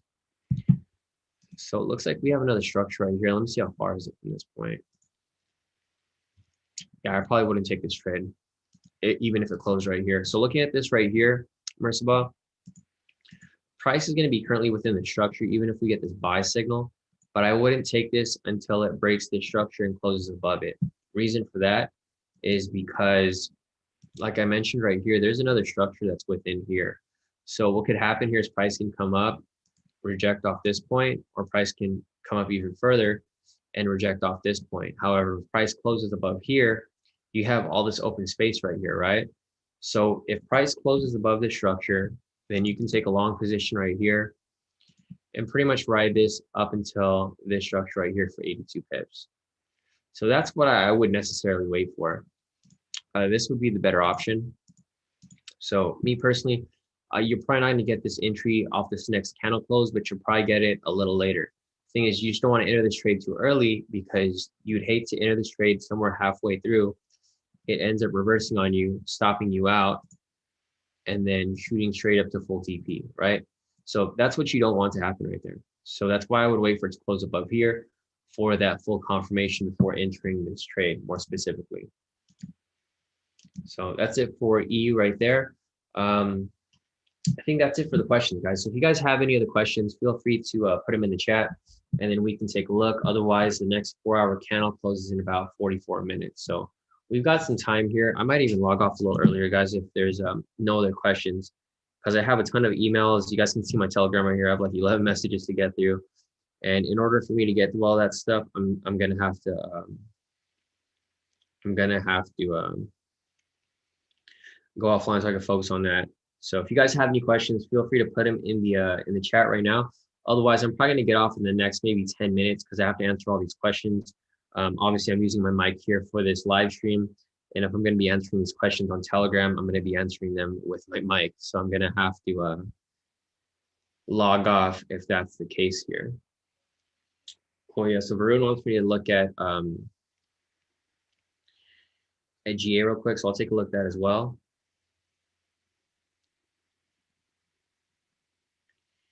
And then after we go through there, so I'm just responding to some text messages here. I got a ton of text right here as well from everything on this point. So yeah, Varun wants me to take a look at GA real quick. I'm gonna pull up GA. Yeah, looking at GA over here, it I marked this up yesterday because there was this was from last week actually on the 17th. There was an entry that appeared here. It was a rejection followed by a sell signal. What I see happening right here for GA, I think it's going to continue down further. Varun, I think it's going to push down and then test this structure right here. So if you do want to take a sell signal, it looks like it'd be a pretty solid sell for about 140 pips right there. So this could be a nice sell if you decide to take it. However, I probably would hold off on it right now because like I mentioned, there's a ton of manipulation going on and you don't necessarily want to enter this trade a little too like this late. Because the thing is, you're already missing out on, let's see, about 140 pips already, because it's already in profit 140 pips.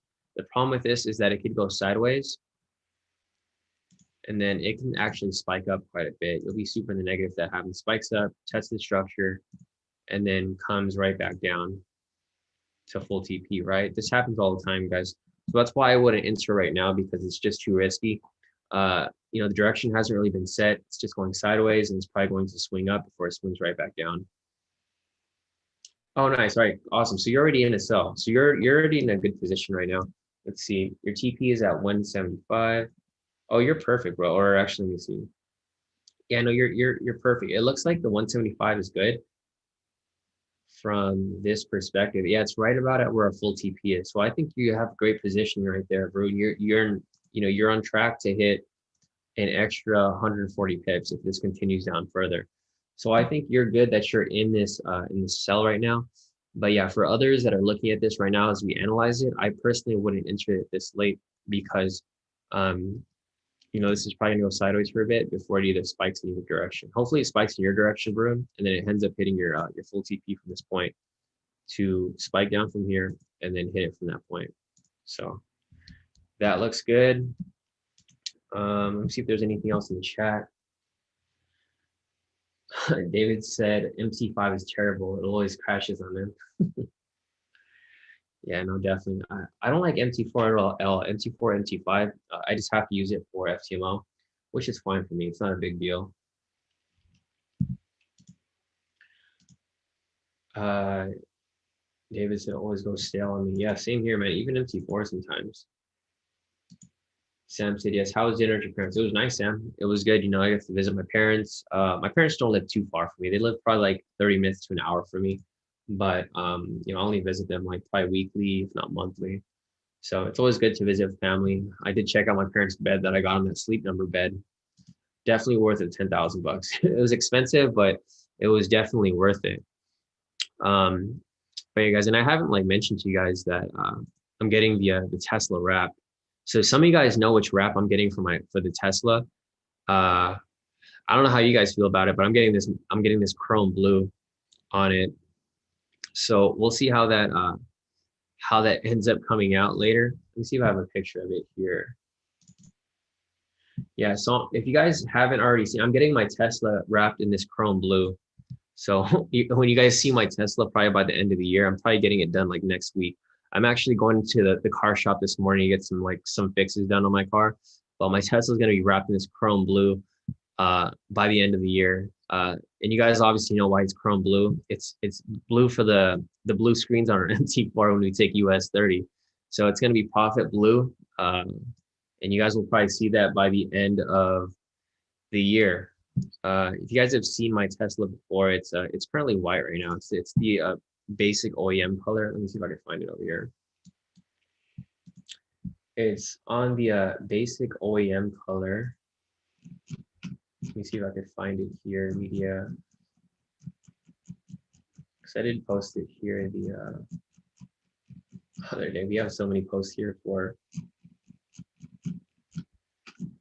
in our group.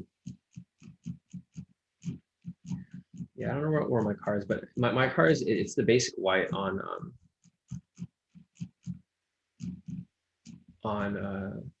thing over here. Yeah, I'm just going through the images right here. I was trying to see if we could find a picture of my current Tesla right now. It's just the basic white color for the most part. I mean, it's a nice white. The only problem is that, you know, there's so many white Teslas. So I wanted something that was different, that would stand out. So that's why I'm getting that chrome profit blue, because it just reminds me that, you know, we got to stay on point with our profits. And if you guys stay consistent, it's 100% possible for you guys to continue on with that. We got way too many pictures here, guys, so I can't even find it here. But if you guys have seen my Tesla before, it's just plain white. It's the Arctic white, I think, or yeah, I mean, it's fine. But yeah, you guys will see my car. I'll show you guys my car by the end of the month, and it's gonna look like this. It'll be chrome profit blue. So hopefully we get that done. I'm gonna get my some fixes done on my car, I think, later today. So I'll be going to the shop around 4 p.m. Hopefully I'll bring my laptop so I can call some trades off 6 p.m. with you guys. I'll probably be working from the car shop, and then from there, we'll see how that goes. But let me keep looking at over here to see what's going on. Okay, so NK wants me to take a look at NASDAQ 100 real quick. So let me pull up NASDAQ 100. I personally don't trade NASDAQ, guys, so I don't know how the valuation would be, but I'll just give you my analysis of what I think would be happening for NASDAQ more specifically. So let me see this real quick. So we had a nice rejection off this point right here. It looks like, you know, if you were going to take this move right here, it looks like you might have missed it already. So the market opened right here around 6 something. And then we had this nice rejection off this point. So you see this nice rejection off this lower point right here.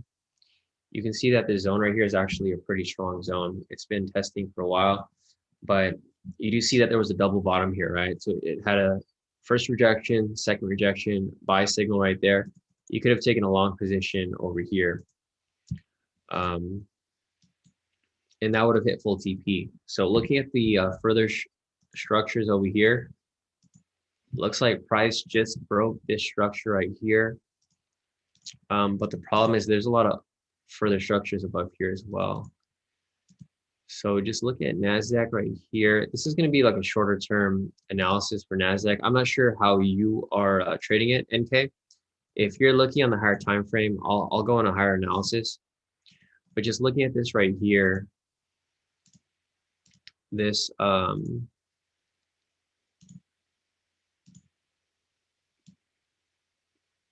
this looks like there's a lot of resistance that's approaching currently. So looking at NASDAQ right here, yeah, it looks like price is trying to break the structure. We still have bullish momentum here. So if it breaks the structure above here, then we probably see a push up even further from that point.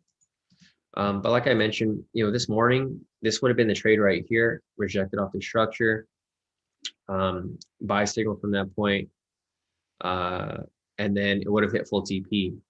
But looking at it on a higher time frame, so generally, if I was going to analyze this more fully, I would, oh, nice, you're scalping. Okay, perfect. So if you're scalping, I think it's going to keep on pushing bullish, NK, but this probably, you know, like I mentioned, there's a lot of structures right here. So what can happen here is price can either reject off this point, it can reject off this point. There's a lot of points of rejection here. So if you're scalping, I wait for it to break this structure right here, which would be at 126.16. Once it breaks that structure, then you can probably continue scalping it upwards. However, if it doesn't close above here, then it can reject from here, or it can reject from here, or up here, or even way up here. So I'd be careful with scalping NASDAQ or just any indice in general, because once the stimulus gets sent out, it's probably going to affect the market pretty heavy. So we're not sure when that's going to happen. It should be happening sometime this week, though. So we'll see how that plays out. Hey, morning, Ed. Yeah, sure, no problem, NK. Definitely.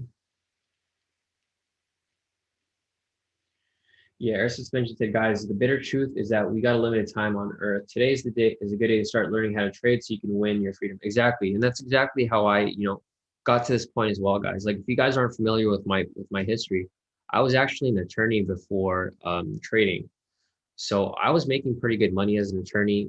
The only problem with being an attorney is that it takes up a lot of time. So it was very stressful.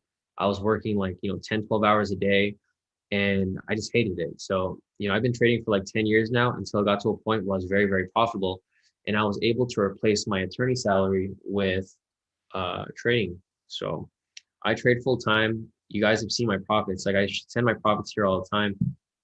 Within the premium. Like if you look at the premium, I always send my profits here, and this is enough for me to cover my attorney salary easily. So like right here for the month, I was up like I think 13,000. So that was only like mid-December. So if you add that up, 13,000 is not something to laugh about, because 13,000 times 12 months, it's still 156K. And this is only from trading US 30. The thing is, I still trade Forex on my personal account as well. I trade Forex, I trade US 30, and then now I'm going to start hopping on that UK 100. It's just going to keep increasing profit, over time. But yeah, just like how Air Suspension mentioned, if you are able to learn how to trade and do it profitably long term, it can be your exit from like whatever situation you're in. If you're working a dead end job, or even if you're working some like high paying job, you can still get out of that if you're able to replace your salary with your trading profits. So it's definitely very lucrative once you actually get it down properly. So let me go back over here real quick. Sorry, I was just pulling up US 30 real quick to see if it ever came back down. So let's see. MK's asking. Sorry, that was great. Definitely, yeah. So do you mind Bitcoin? Yeah, so sure. I'll pull up Bitcoin right now. So looking at Bitcoin over here, obviously, are you scalping Bitcoin as well, NK, or are you holding it long term? I just want to see how should I analyze it, because if you're scalping it, I'll do it on the 10-minute. If you're holding it for a longer hold, I'll go like on the 30-minute or 1 hour, 4 hour. So depending on how you're trading it, I can analyze it.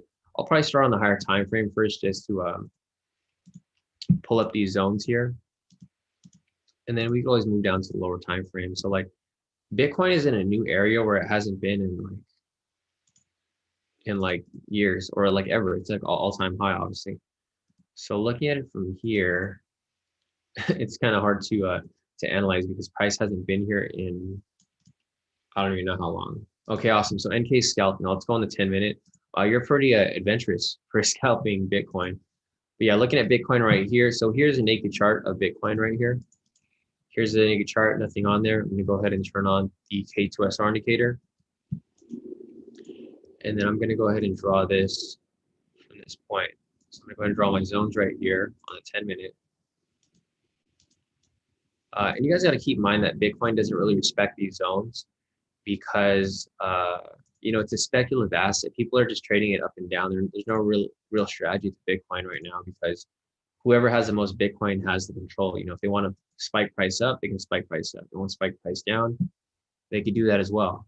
So looking at Bitcoin right here, we have a nice rejection off this zone up here, right? So I've drawn my zones, hide the indicator, and you can see how price respects these zones, right?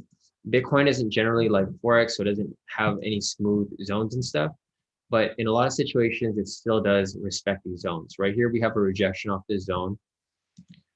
Turn on the K2 momentum indicator. We have a sell signal right here. So right here, this would be the short position right here. It's probably going to come down and test this next structure down here, right? So if you're taking that sell, NK, this is probably going to push down from this point all the way down to here.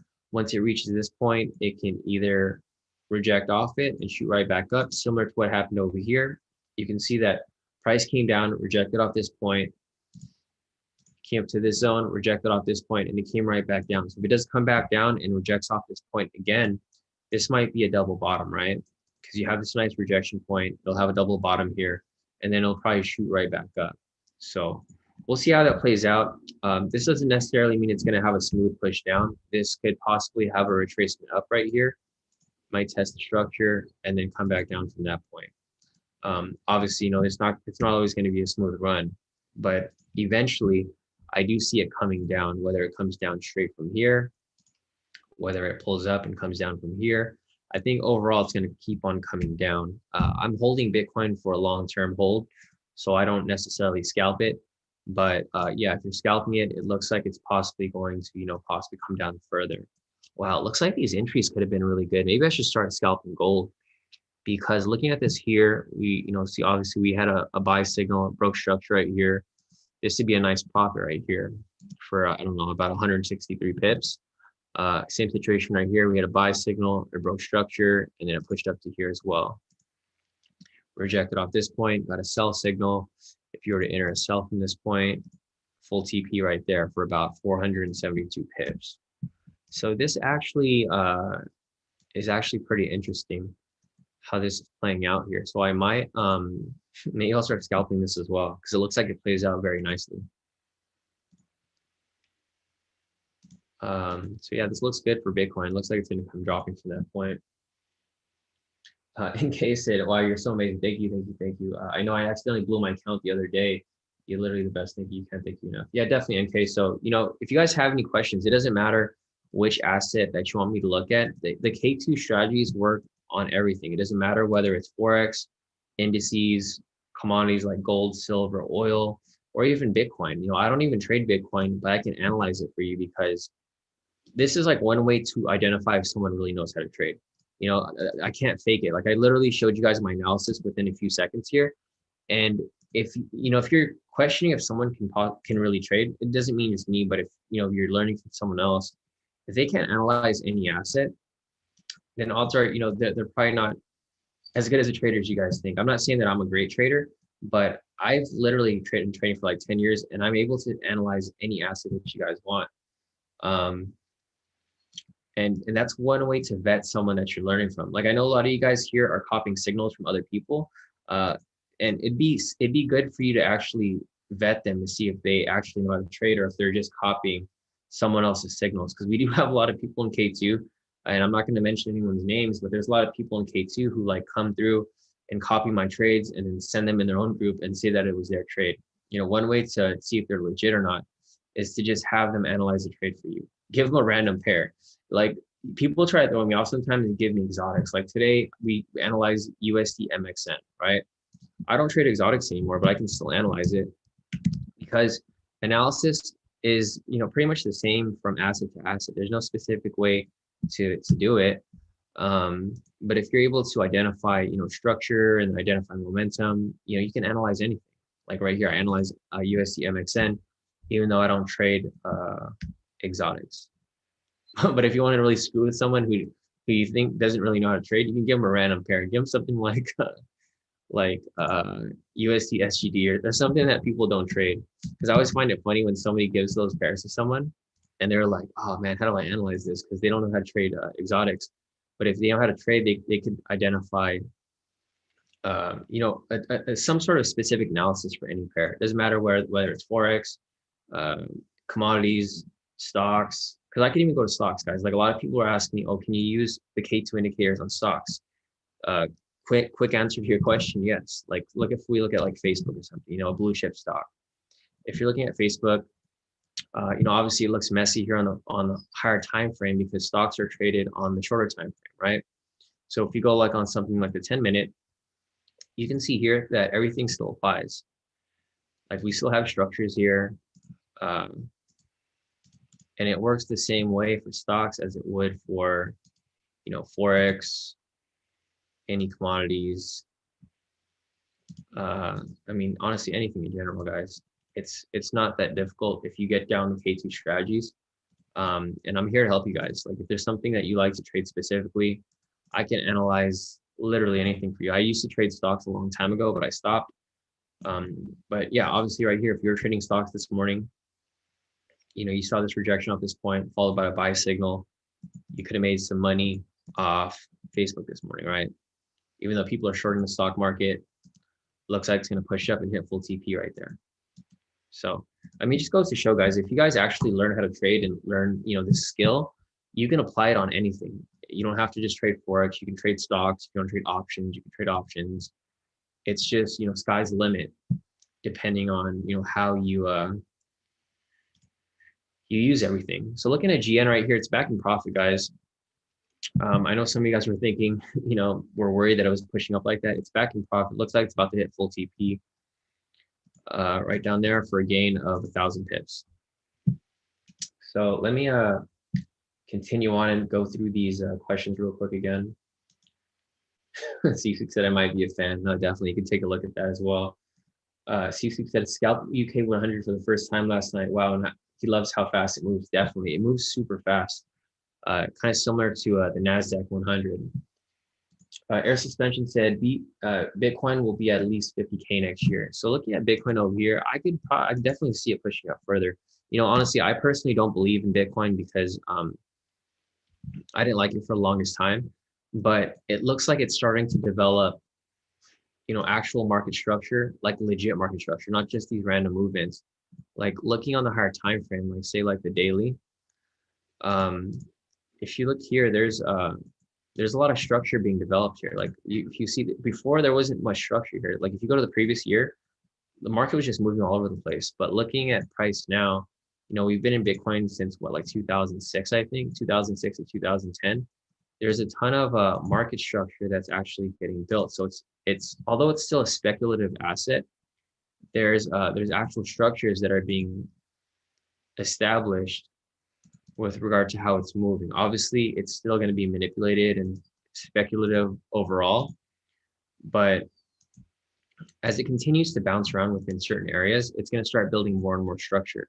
And the more and more structure there is, there's going to be more and more data for you to plot, entries with regard to Bitcoin.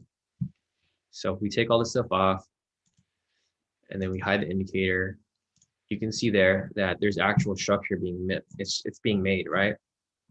So just backing up from here, you can see all the structure here. It tested the structure and it actually retested it again right there. So the more and more we trade Bitcoin and the more people that hop into this asset, the less manipulated it will be. So yeah, like Air Suspension said, it would probably hit 50K. I wouldn't be surprised if it does, because with COVID going on, it's just going to provide more and more attention to some, digital assets like Bitcoin, XRP, Ethereum, stuff like that. So, I mean, we'll see how it plays out. I don't know if it'll reach 50K, but if it does, I'm with you on that, Air Suspension, because I have some long-term Bitcoin holds right now. So we'll see how that plays out. But anyways, I'm going to go back to the Forex pairs. Looks like we have the next candle closing in about US 30 is pushing up even further, guys. I think it's going to keep pushing. It might dump at some point over here, maybe off this point. If not that point, maybe this point. But as we get closer to Asia session, it just gets more and more risky because, like I mentioned earlier, US 30 generally moves in two waves each session. Well, first US session more specifically. So right here, you have the first wave down, and then it's a full wave up here.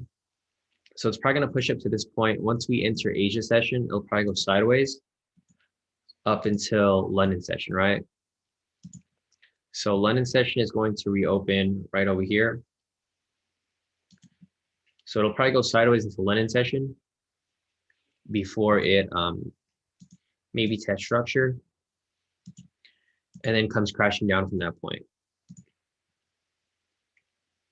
So we'll see how this plays out. But overall, it's probably going to keep pushing up until Asia session. And until then, until London session, we probably won't see any, crazy movements from there.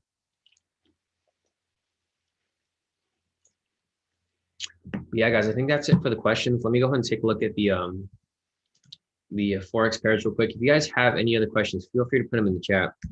That way I can answer them for you. Otherwise, I'm going to be getting off within the next 10 to 20 minutes. So I'm just going to look for trades here. If I don't see any trades currently, then I'm probably going to go offline because it doesn't look like there's going to be any more US entries. And then we might have to wait until Asia session, because you guys see these huge spikes, right? These spikes are manipulated price movements. It's like 90 pips, guys. Normally it doesn't move like this. Generally, if you're trading AJPY, this is like a normal movement. It moves like 40 pips. A 90 pip move within, since market open, that's a huge move for AJ, especially for something that just dropped. So you can see here it dropped 134 pips, and then now it's just swinging right back up another 100 pips right there. So when market's moving like this, it's probably better for you to just sit out rather than force any trades, because there's just too much risk involved. Where, oh man, here's the AU trade that I was looking at yesterday, guys. It's still pushing up even further. Let me see if there's anything else here. So we have one question from Josh. Let me check this out real quick. So Josh said, hey, Shawn, question. When you actually become FTMO funded, I know that your max loss stays the same. What happens if you eventually hit the max loss? So if you're doing a 100K account, Josh, you can only lose, your balance can only go up to 90,000. So if you get below 90,000, then you lose the funded account. You have to start over. If you don't, like, say if you're not in profit, but you're still in the negative, say if you're like at 97,000, they'll let you keep trading until you reach below that 90,000. Once you get below that 90,000, they take away your account. But until then, you have as much time as possible to, climb out of that hole, because that's like one of your only real requirements. The only real requirement is your max loss, and then obviously your daily loss, because they don't want you to blow your account for like one trade.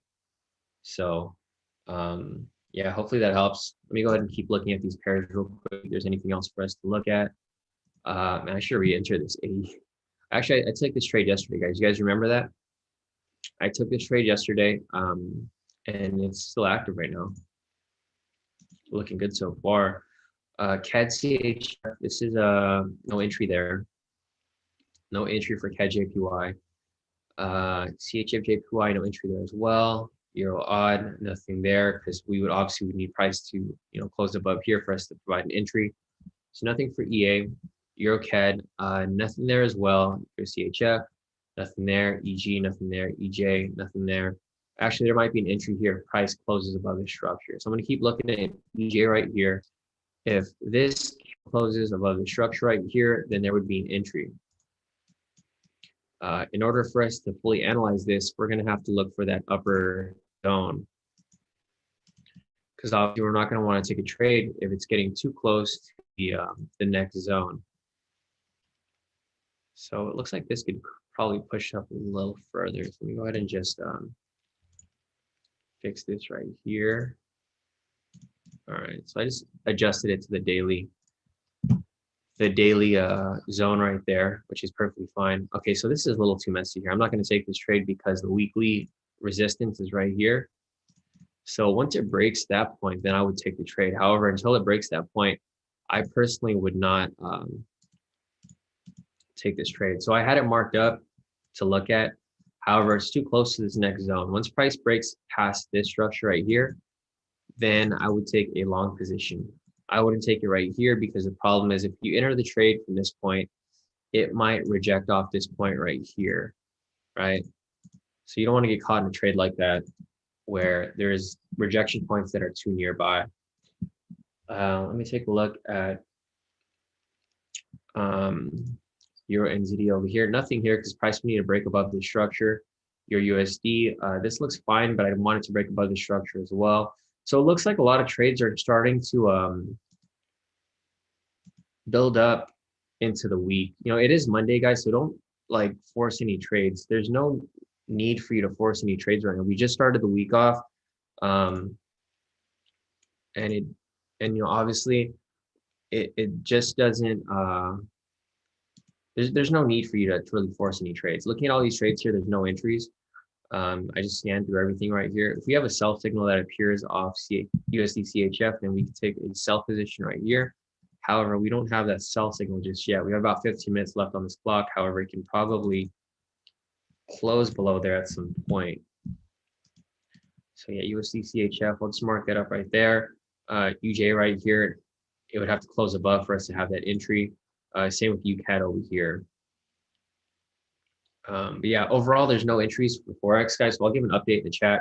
I'll just let you guys know that there's no new entries for our Forex positions. However, our GN is still coming back down. Hopefully it comes down and hits full TP. I'm like so tempted to re-enter this trade and just write it down.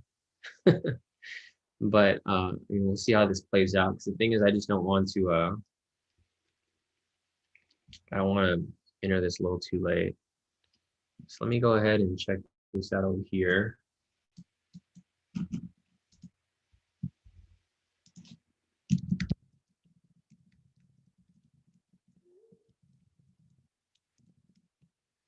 You guys are responding to some messages.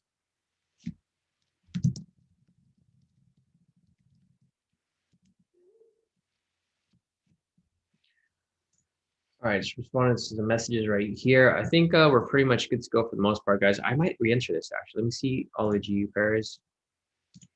Yeah, so I know I always tell you guys not to enter these pairs late, but this thing just looks so good, guys. It's such a nice sell, but I'm probably not going to take it because I'm just tempted to enter it because of that. But I know it's going to be a bad entry because looking at the other GBP pairs here, they're all this is bearish, but GC is obviously the opposite direction. GJ is the opposite direction as well, and same with GU right here. So there's too many mixed signals right now with regard to the GBP. So I'm not going to re-enter this, but hopefully it doesn't hit full TP, and then you guys can continue to hit that right there. In case I want to enter GN, but do you think now is the best being momentum has already started? Yeah, in case. So this trade is actually I think it's too far out. I personally wouldn't enter this because what might happen here is you might see some rejection or retracement actually. Once this candle closes, after a big move like this, let's see how much it's moved. So from this point to down here, it's moved a total of 126 pips, right? That's a huge move down. So what's going to happen is it'll probably retrace up slightly, test this structure right here, and then once it tests it, then it'll probably continue down further. I wouldn't recommend entering right here because if you enter at this point and it retraces, you're going to go into drawdown nearly 43 pips. So I just wouldn't take that trade. It's just too risky. I would wait for, I'd just wait for a better entry at that point because that's the worst feeling. You enter trading, go straight into drawdown, right? And you're like, oh, I should have just waited to enter this trade at a later time. Because after a big move like this, it generally has to retrace it to like some extent. It's not just going to keep pushing down like a full, let's see, from this point up here to this point down here, a full 200 pips, right? That's too big of a move. So I would personally hold off on it right now, currently. Okay, so Josh is right. That didn't make any sense. I meant if my FTMO reaches 200K, would 10K still be the max loss? Yeah, exactly. Thanks for clearing that up, Rune. So no, your max daily loss would still be at 90K. So when you make more profit, your max loss increases, and it'll be the max, loss that you can go would be 90K. So that's why sometimes it's better for you to just leave money in the account. That's why for me, if you see my withdrawals here on my FTMO, I don't take out a lot of money, guys. I take out a couple $100, but I try to keep it above a certain amount so that if we ever happen to have a bad month, then, which, it's probably not going to happen, but if we ever have a bad month, it will, you will be able to have that cushion in order for you to survive, those like rare bad trades that happen like from time to time. But I don't think we've ever had more than 2 back-to-back losses ever. So, that gives you the peace of mind that's probably not going to happen. So I think that's it, guys. I don't see any other questions here. So if you guys have any other questions, I'll be on for like a few more minutes. If not, I'll be getting offline. I'll be giving you guys an update because there's obviously no entries available. So I'll just give you guys an update to let you guys know that, we're going to be looking for entries that are setting up for Asia session up until tomorrow. Because right now there's just too much manipulation in the market. I don't really feel comfortable like entering, these trades just because look at these price movements, guys. Look at AUD doesn't normally move like this much. but the AUD moved like about 100 pips, like 80 pips right there on odd CAD. That pair doesn't even move. Odd CHF, this pair never moves. And it's up like 65 pips within the past two candles. Same with AJ over here. It's up almost 100 pips. And it's just too risky, guys. And I never really, I never recommend, chasing the movement. I always recommend to wait for that prime entry and enter when it avails itself. But I wouldn't enter just because it looks like a good trade, because the odds are it's probably not going to be a good trade once you enter it. It's going to reverse on you. So I think that's about it, guys. I don't see any other questions here. Hopefully you guys got some value out of this. Just a reminder, if you guys haven't already, please go ahead and like this video. That way it'll help the YouTube algorithm know that you guys want to watch this, and you guys can keep getting more videos. And reminder, I do this all completely free. So if you do want a one-on-one mentorship with me, it's still available, but it's going to expire at the end of this year. So it's the 21st right now. You probably have about a week left to sign up for the trial. So if you go to the website, k2trades.com, if you're not already subscribed, just scroll down to the bottom. We have the trial here. It's $50 for the first month. You'll get access to all of the K2 indicators, the entire K2 strategies course right here with all of the strategies and all of my analysis for everything. If you guys want to go back and look at every trade that I've called for this whole year, just go down here to K2 Trades Results Plus History. And then you'll see here that we have all of the results from October. So it has the month results. It has our daily trades if you want to go and vet all of my trades that I've taken. So October, September, all the way up until 2018. I'll put up November soon. I have it done right here, but I just haven't posted it up yet. But I do have all the results from November ready as well. So that's going to be posted up shortly. And then on top of that, once you sign up for the trial, you'll have one-on-one mentorship with me. So just to keep in mind, this is going to expire at the end of the year. Maybe not, maybe even earlier, within the next week or so. There's too many people signing up. And, just a reminder, guys, like there's only one of me and there's like hundreds of you guys. So in order for me to give, one-on-one treatment to each of you guys, I'm going to have to get rid of this trial because too many people are signing up and a lot of people are being profitable. If you guys look at our results here, I save everyone's profits. So looking right here, Josh over here locking about 919, Cheryl over here locking about a couple $100, actually a couple $1,000. Usman over here locking in some nice profits. Marissa right here, Paula right here, Camo. Like literally, I can go for days, guys. This is just from today. I can go for days. You'll see everyone's profits for the end of the for just this month of December, and you can keep going farther back all the way up to like September. And there's profits here. I could go from December up until sorry guys, December up until November. There's still profits being made, right? If you go back all the way up until October, there's still profits being made. So the thing is, all these people are making profits and, they're having this one-on-one mentorship with me. But the thing is, there's so many people wanting to learn and there's only one of me. So if you guys don't sign up for this here, this is going to disappear and then you'll have to, sign up for the normal trial.